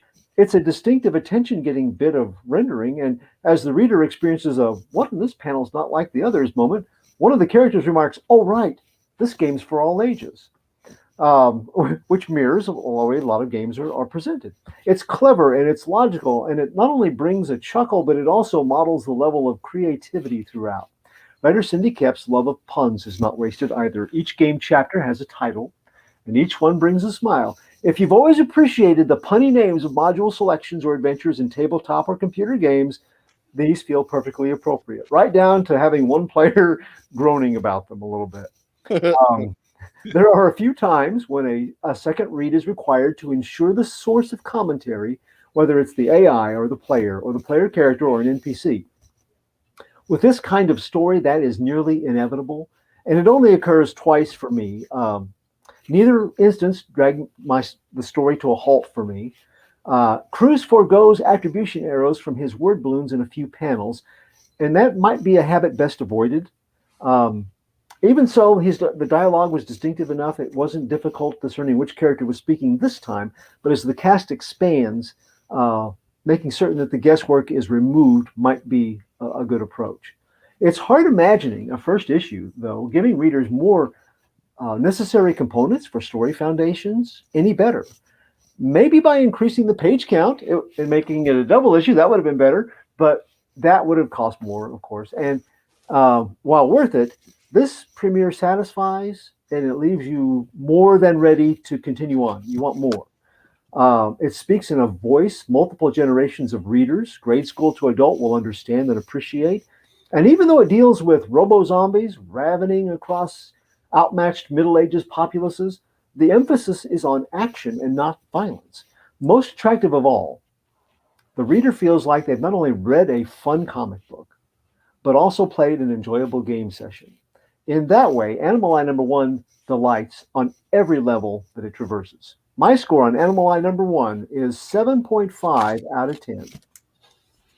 Very cool. Very Nice. cool. And he's not. Yeah, he's. I've got mine at the bedside table. I'll be reading it tonight. I read the first portion of the novel itself. It's fantastic.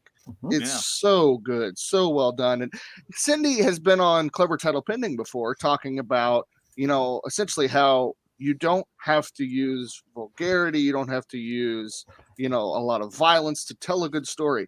And she puts her money where her mouth is. Is she not up to the task? I mean, she's great at it. Yeah. I would say she is the standard, the way that Batman the Animated Series is the standard to tell a great story without having to, with bypassing all the violence and vulgarness. Yeah, for sure. Well, and there's plenty of action. There's action there. It's just that it doesn't go into extremes. You saw that page with the fast-paced, the artwork just sells it so well. It feels like, in those pages, it feels like a video game. Yeah. Really liked it.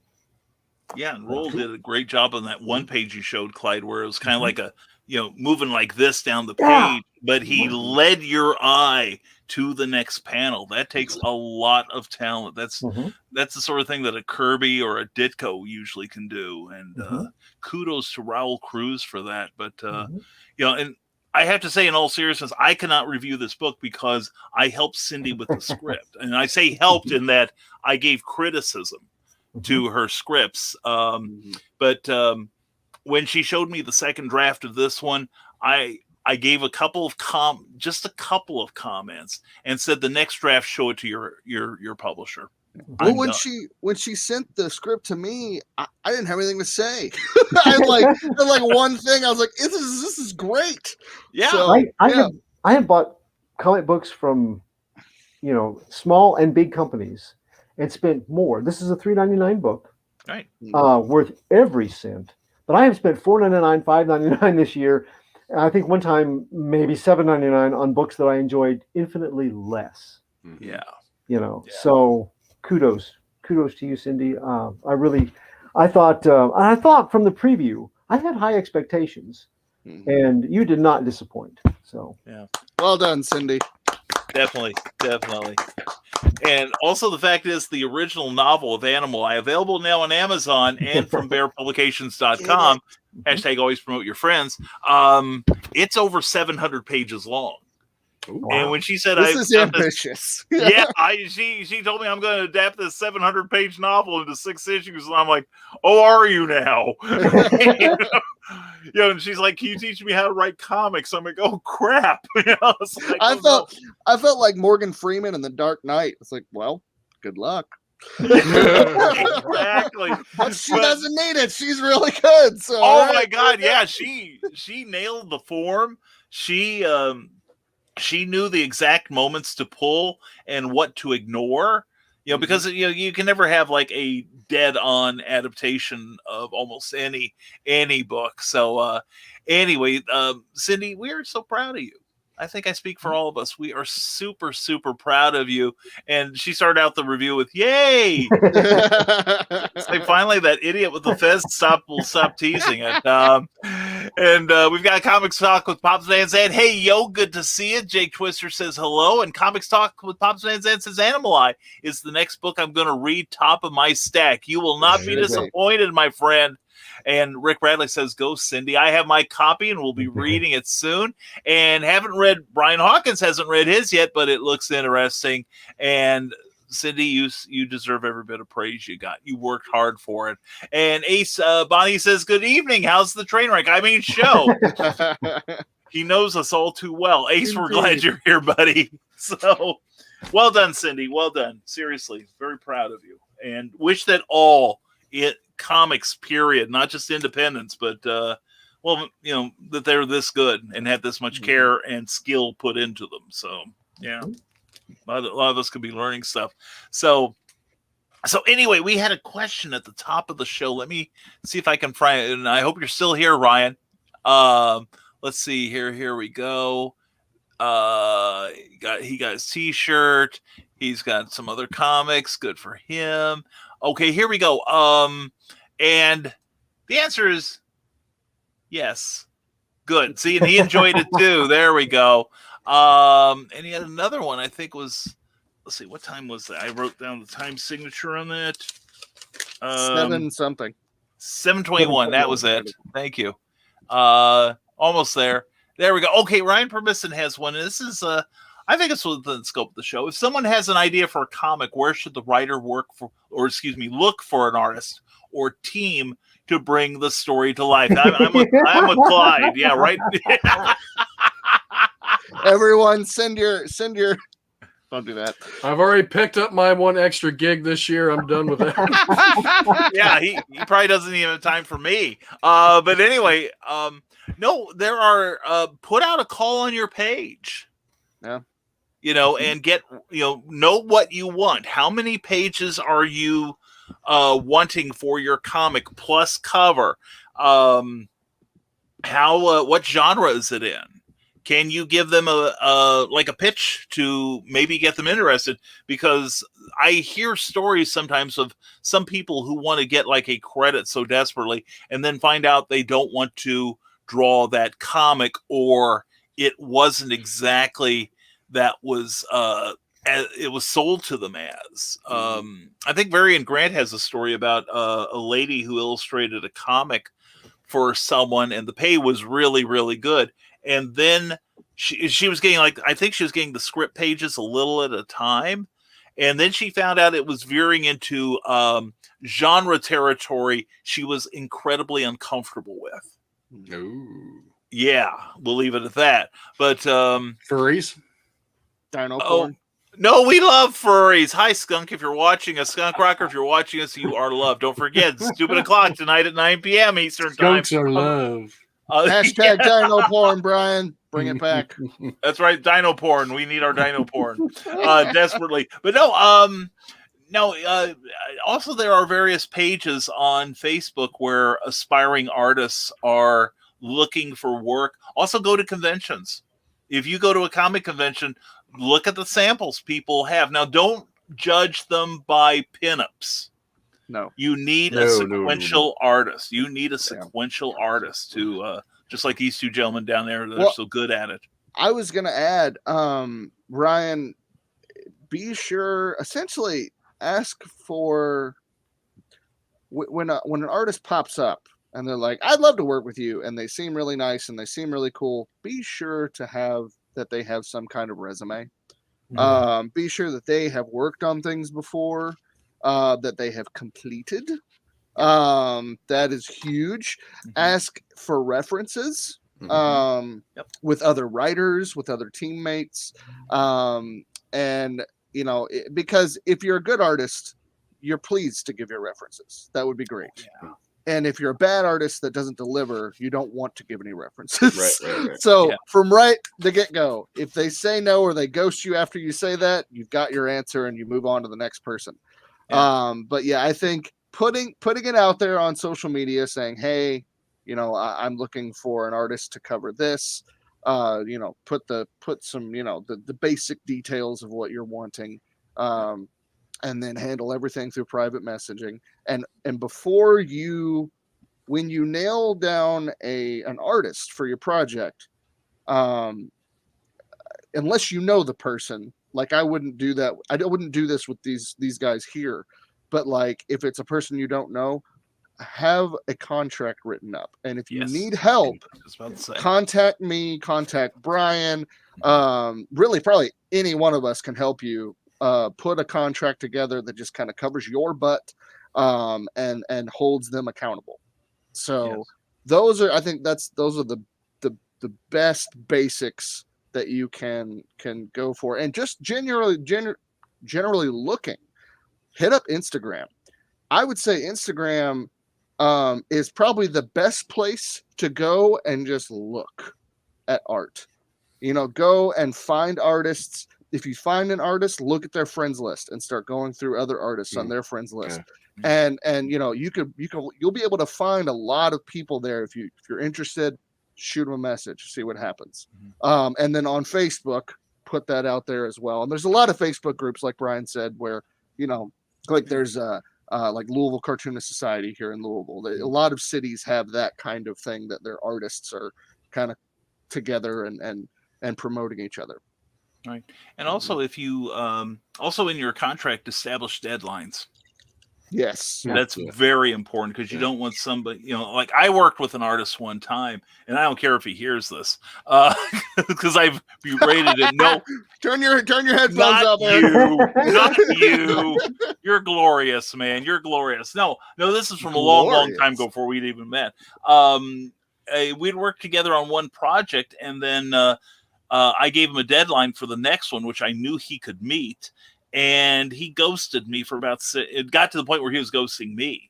And I finally this is a pre-internet thing. So I finally cornered him in our mutual comic shop. So you stalked him.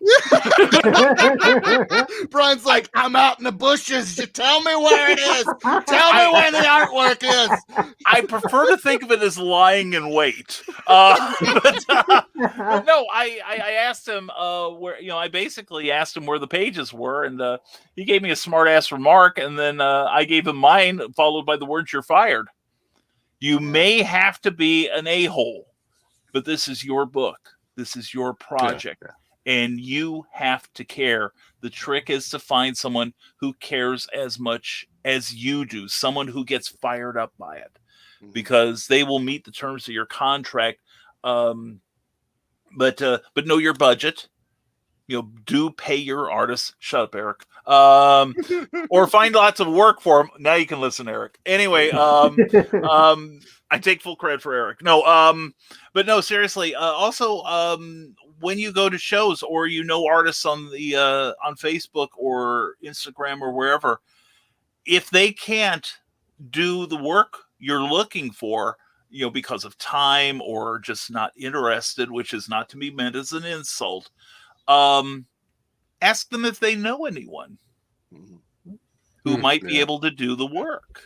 Yeah. So I know I've had to pass a bunch of times on stuff because I'm so freaking busy all the time. And I have a list of 5 people that I give if I like the person or if I know, I give a list of 5 people. Like, okay, if this is the type of art you're looking for, these are the artists that will help you.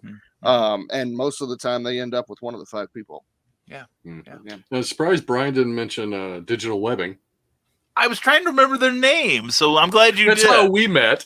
That's how we met, through Sean Delaney. Digital webbing's it's not used that much anymore. There's still posts out there. I brought it up earlier just to make sure you can go out there and look for paid gigs or just working for whatever.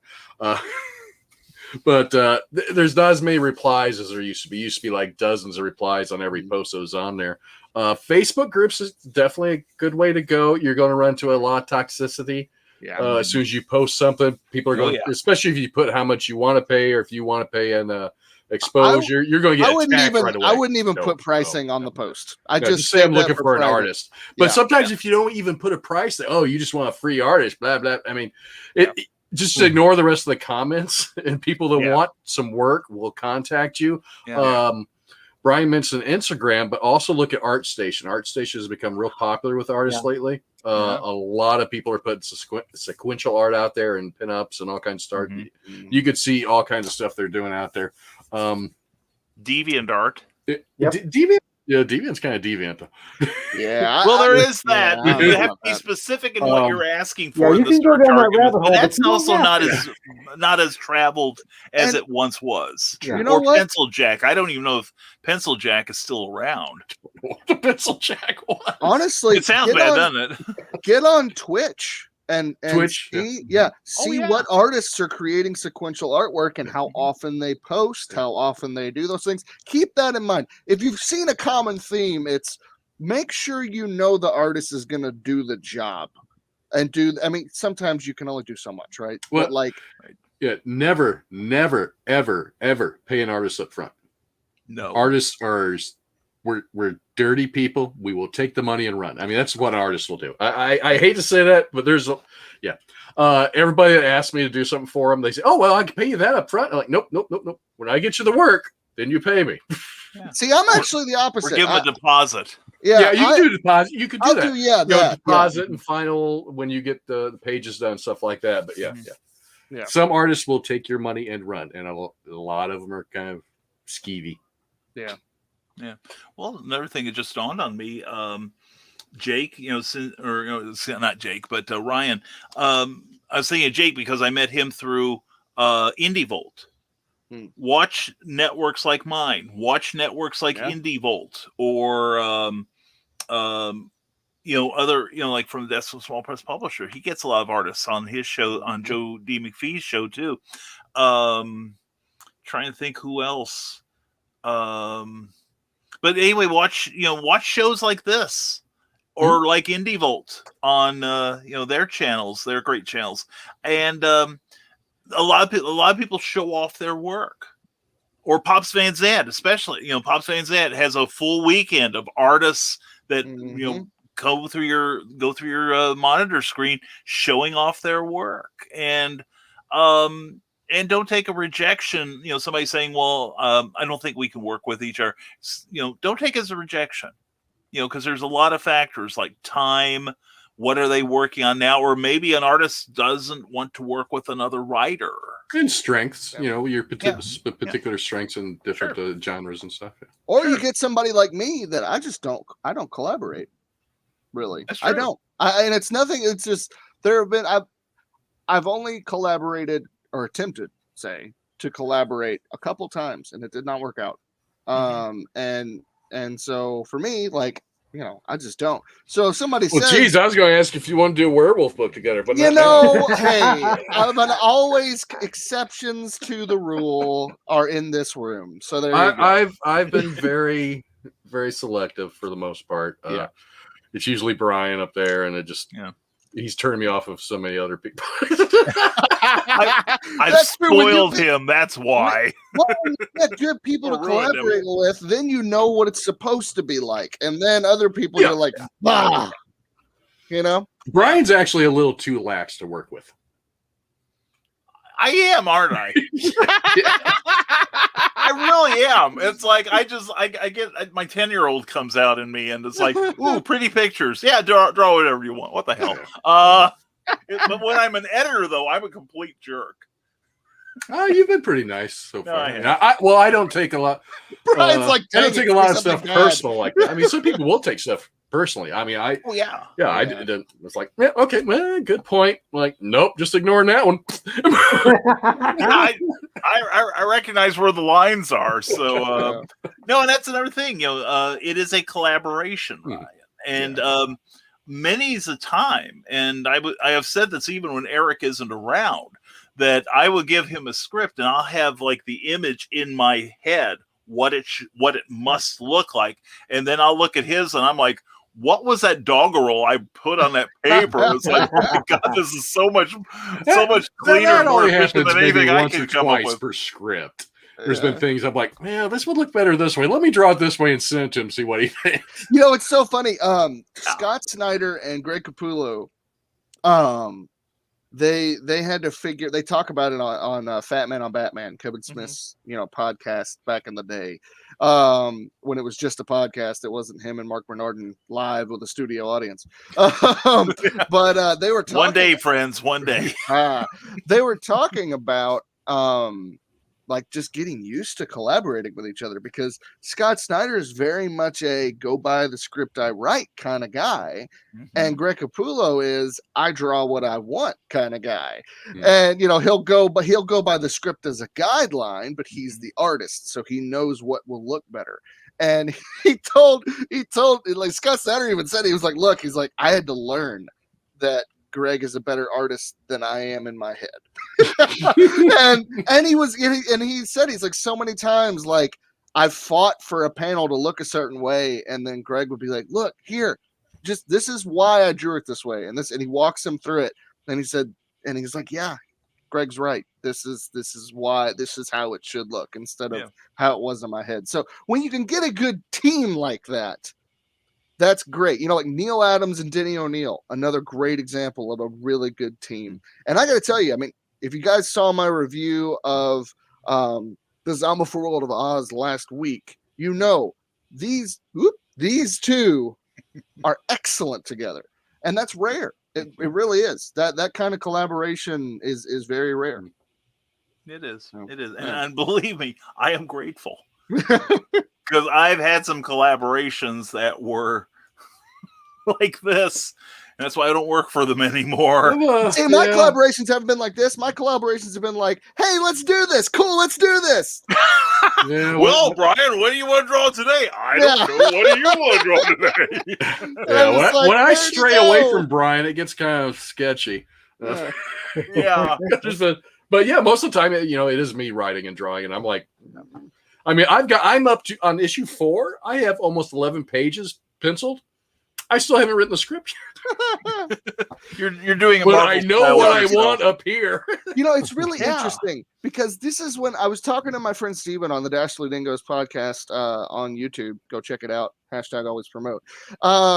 Last season, my friend Stephen Bowman was on the show, and he was talking about his process, because he writes and draws as well. And he does the same thing that you just described, Eric, is he draws first and then fills it in as he goes with dialogue and narrative and all that jazz.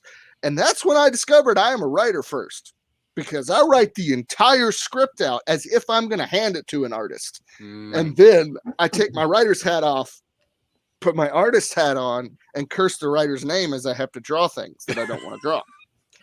But, you mentioned your process, Brian. That's very similar to mine as a writer, in that I do the physical, the visual descriptions of the panels first.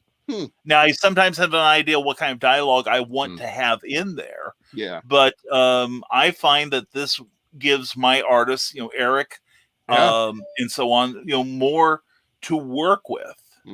Because I have ideas that I want to lay it out like a director, with like 3 levels, like a foreground, medium shot, and a far away shot. And I say how many panels I want, but more often than not, particularly Eric, he comes back with something. I'm like, oh my God, this is I'm such a hack. I'm awful. I shouldn't be doing this sort of thing. Let's go forward with this. So it's, and it's part of the give and take of this, which I think makes our stories better. And make some of my other collaborators make me want to take a metal chair to them. And I will say this, as an artist, and Eric, you can, I don't know if you feel the same way, but I prefer, give me as much information as you possibly can. And I can do without some, I can kind of pick and choose what to go with. But sometimes it can be too much, but usually I want a lot of information on a page. Because that way. About a page in particular. Yeah. Or exactly. Panel. Yeah. And Except when I'm writing for myself, sometimes I have a sentence. Well, that's it's funny. I do the same thing. I'll do Dorothy, Toto, go. Yeah.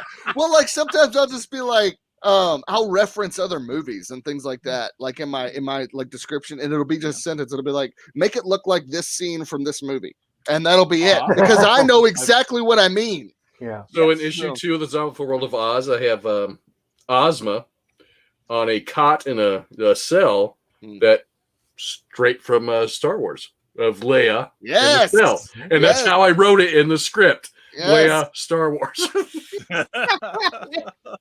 No, but I'm getting more comfortable with giving more information. Because I don't do like a separate sheet of like, here's the characters, what they look like, etc. I put them into the script itself.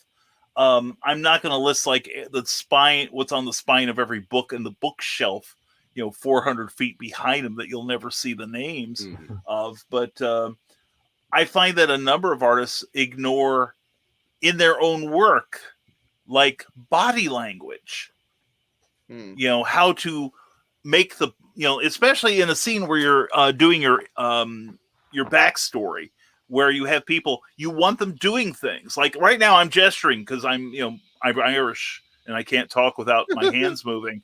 But you want somebody, to be forceful, and you want that to come out in how they look, not just what they're saying. Because if I can make the artist give me that power of emotion, but I don't have to put it in the hands or feet. Writing. Sorry? We prefer not to draw hands or feet, so you got to take that in consideration. Well, that's true. That's true. If you're like Eric, he won't draw hands. Rob Liefeld won't draw ankles. You got to take that.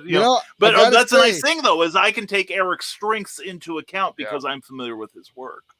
Yeah, I got to say, as an artist, you learn the cheat codes of drawing and coloring hands. You do the shape, and then you shade in the fingers. That's a cheat code, and it works.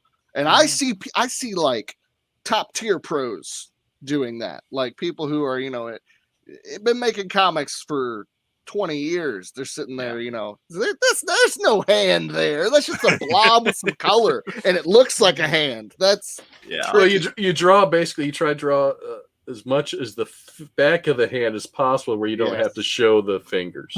Exactly. Yeah. Or you do, like that, where you're curling up most of the fingers under the hand. Yeah. Mm-hmm. Or Jim Lee, if you go out, Jim Lee has a great video on how to draw hands out here on YouTube. Yeah.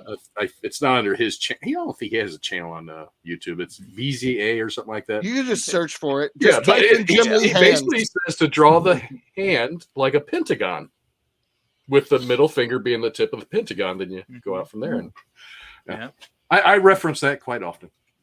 Yeah, and I would study people when I did draw. I studied people like George Tuska, who had wonderfully expressive hands.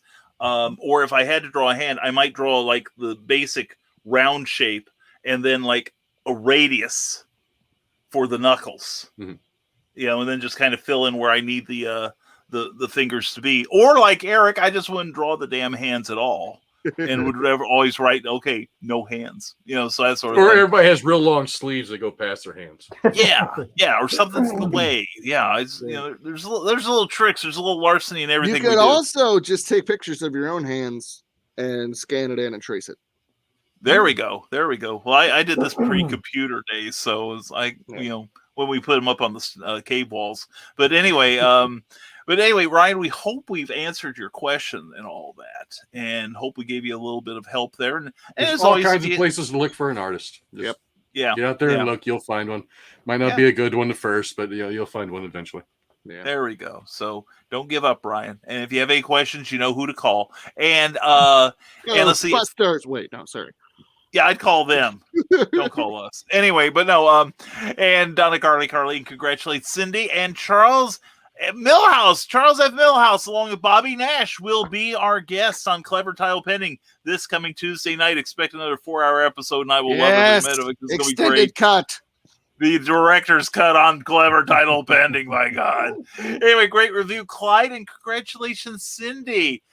Cindy Kemp said, I posted a request for an artist for a 6-part miniseries. 5 people responded, so we had our tryouts. Nice. A comic book shop owner saw the ad, then sent it to Roll Cruz. He was the second of the 5 who applied. Cool. Very cool. Very cool. And I Cindy told me about the process, and I think one just completely, said this, upon looking at this isn't really my book, and bowed out. Mm-hmm. God bless them. And some of the others were just too expensive for the budget. involved. Jake Twister said Brian's Fez was swimming in the back issues, waiting to pounce him. Yes, exactly. And why shouldn't you ever date an artist? I don't know. They just seem kind of sketchy. I know. So do comic book reviewers, I'm telling you. And great suggestions by the panel, says Brian Hawkins. Thank you. Was going to mention a specific artist to steer clear of, but I'll be nice. Send me in PM. Anyway, and BKM, the editor, laugh like Skeletor. Okay.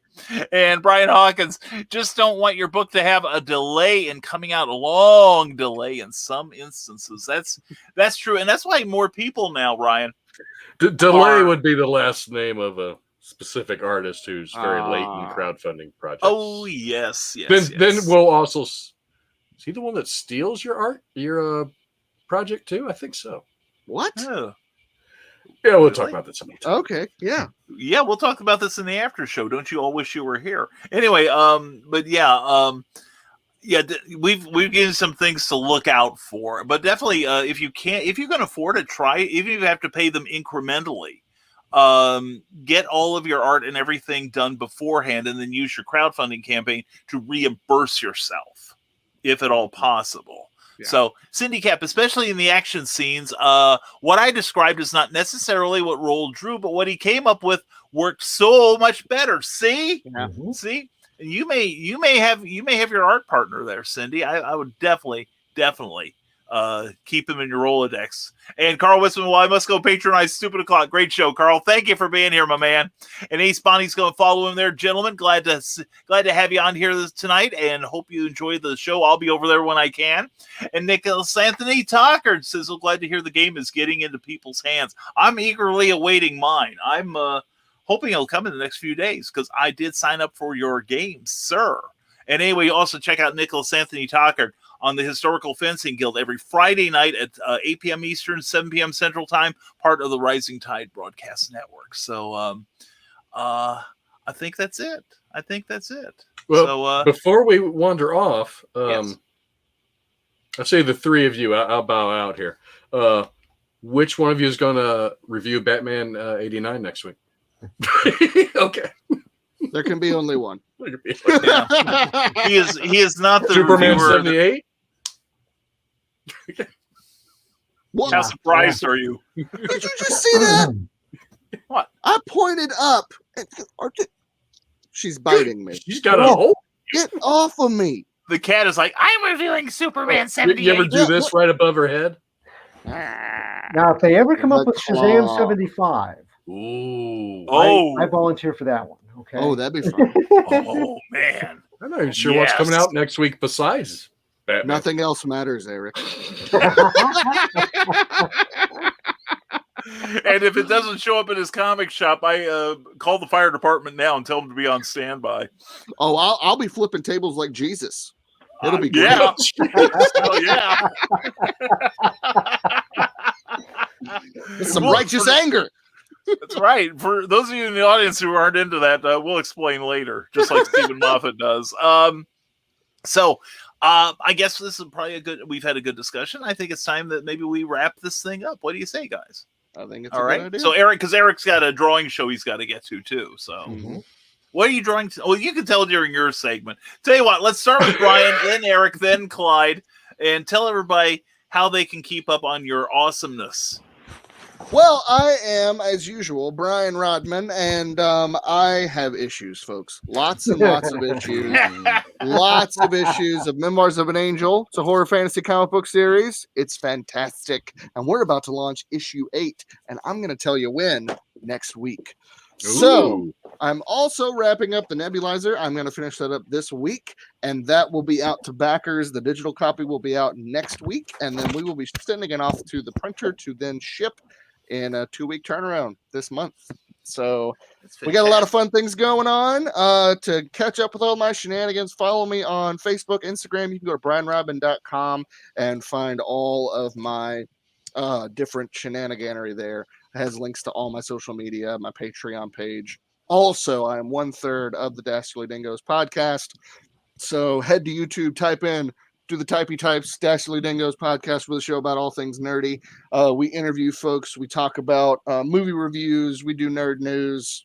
We do it all, and we have a blast doing it. It's a lot of fun.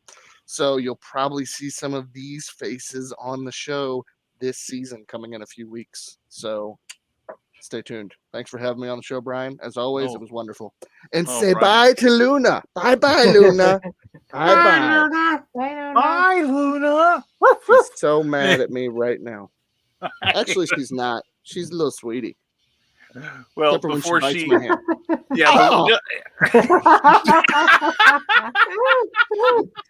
before she eviscerates Brian, let's move on to Eric. Thank you, Brian. You are a joy as always, and we're glad to have you for a full episode, my man. Way to be. Good to be here. I don't even remember what I was going to say now. It doesn't look like there's much out next week that I'm going to get, so I'm going to have to dig into something I bought recently and didn't review yet. But anyway, Eric Hawkins, Zombieful World of Oz is my creation. Issue 3 is actually still funding on Indiegogo. It's in demand. The Kickstarter is about 60% fulfilled. I'm still doing sketch covers and sketch cards, which sketch cards are just about done, I think.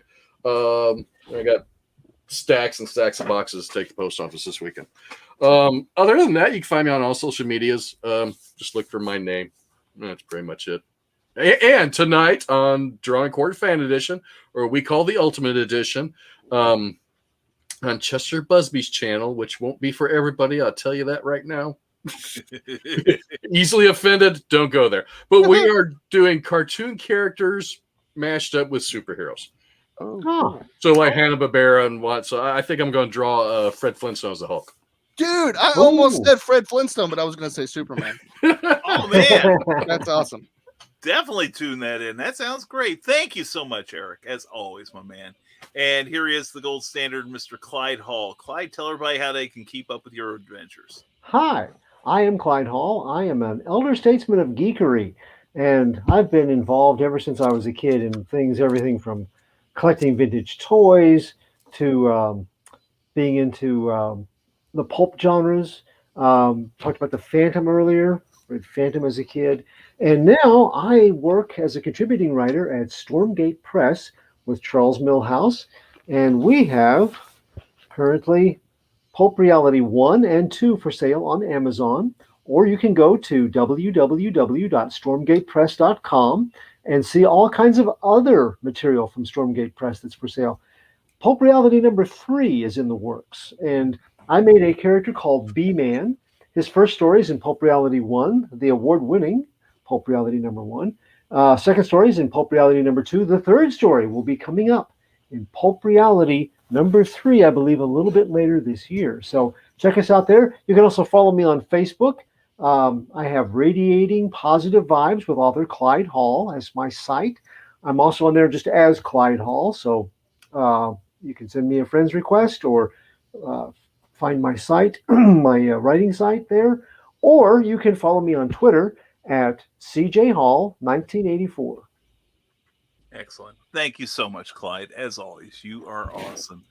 And now it's my turn. I'm Brian K. Morris, and I've got Brian Rodman's issues too. Anyway,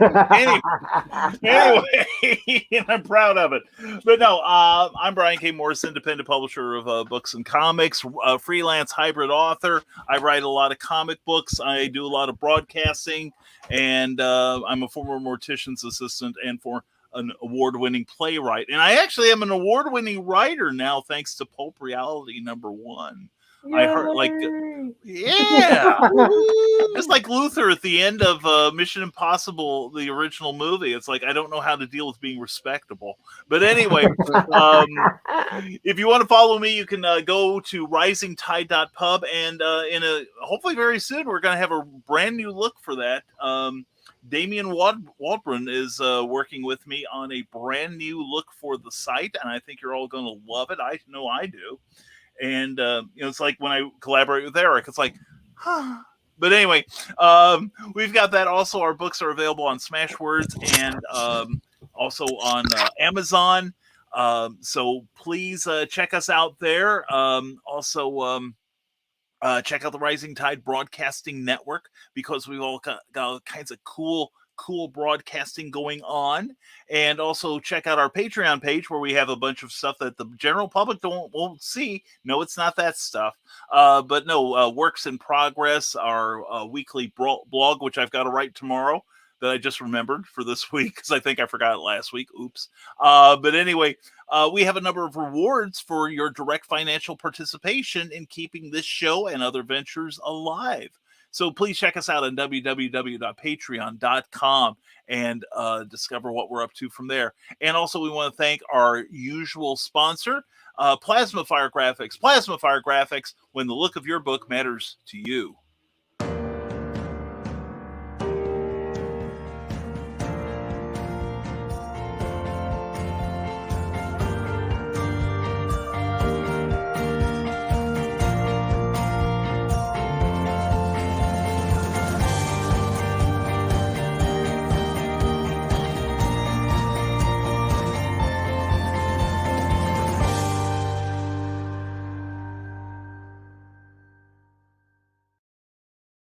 Jeffrey Hayes is the genius behind all that. So please check out his work on they've got a Facebook page. Also check out plasmafiregraphics.com where you can contact Jeffrey and find out what his very affordable rates are for that kind of excellent work. Plasma Fire Graphics, when the look of your book matters to you. Also, do I like Jeffrey Hayes stuff? I certainly do, because he did my latest book release, Snow Ambition, the fourth in the Snow Short series, created by Bobby Nash, who was here earlier. Bobby, we love you.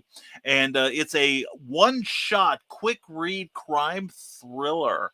And it's available now on Amazon.com for only 99 cents. So please check it out. You will dig it. And that should do it for us this week. So anyway, folks, thank you all for being here. We will be back next week with issue 25 of the Comic Book Spectrum. We appreciate your ongoing support. Thank you for sharing and liking this show. If you're watching us on YouTube, please give us a thumbs up and please subscribe to the channel if you haven't already. And if you're watching on Facebook, not only like this video, but please like the page you're watching on, to thank our hosts for having us there. And Twitch, we're glad to have you here. Definitely love having you in our audience. And so now, as I wheel down to where I'm supposed to be with ever so much precision, you know I'm lying. How dare you! See, I told you. We had to have Greta on at least once. But anyway, folks, thank you for watching Comic Book Spectrum, and we'll see you next week at the same time, same station. But until then, folks, as always, stay smart, stay safe, wash your hands, and never apologize for being awesome. We'll see you next week on Comic Book Spectrum. Take care, everyone.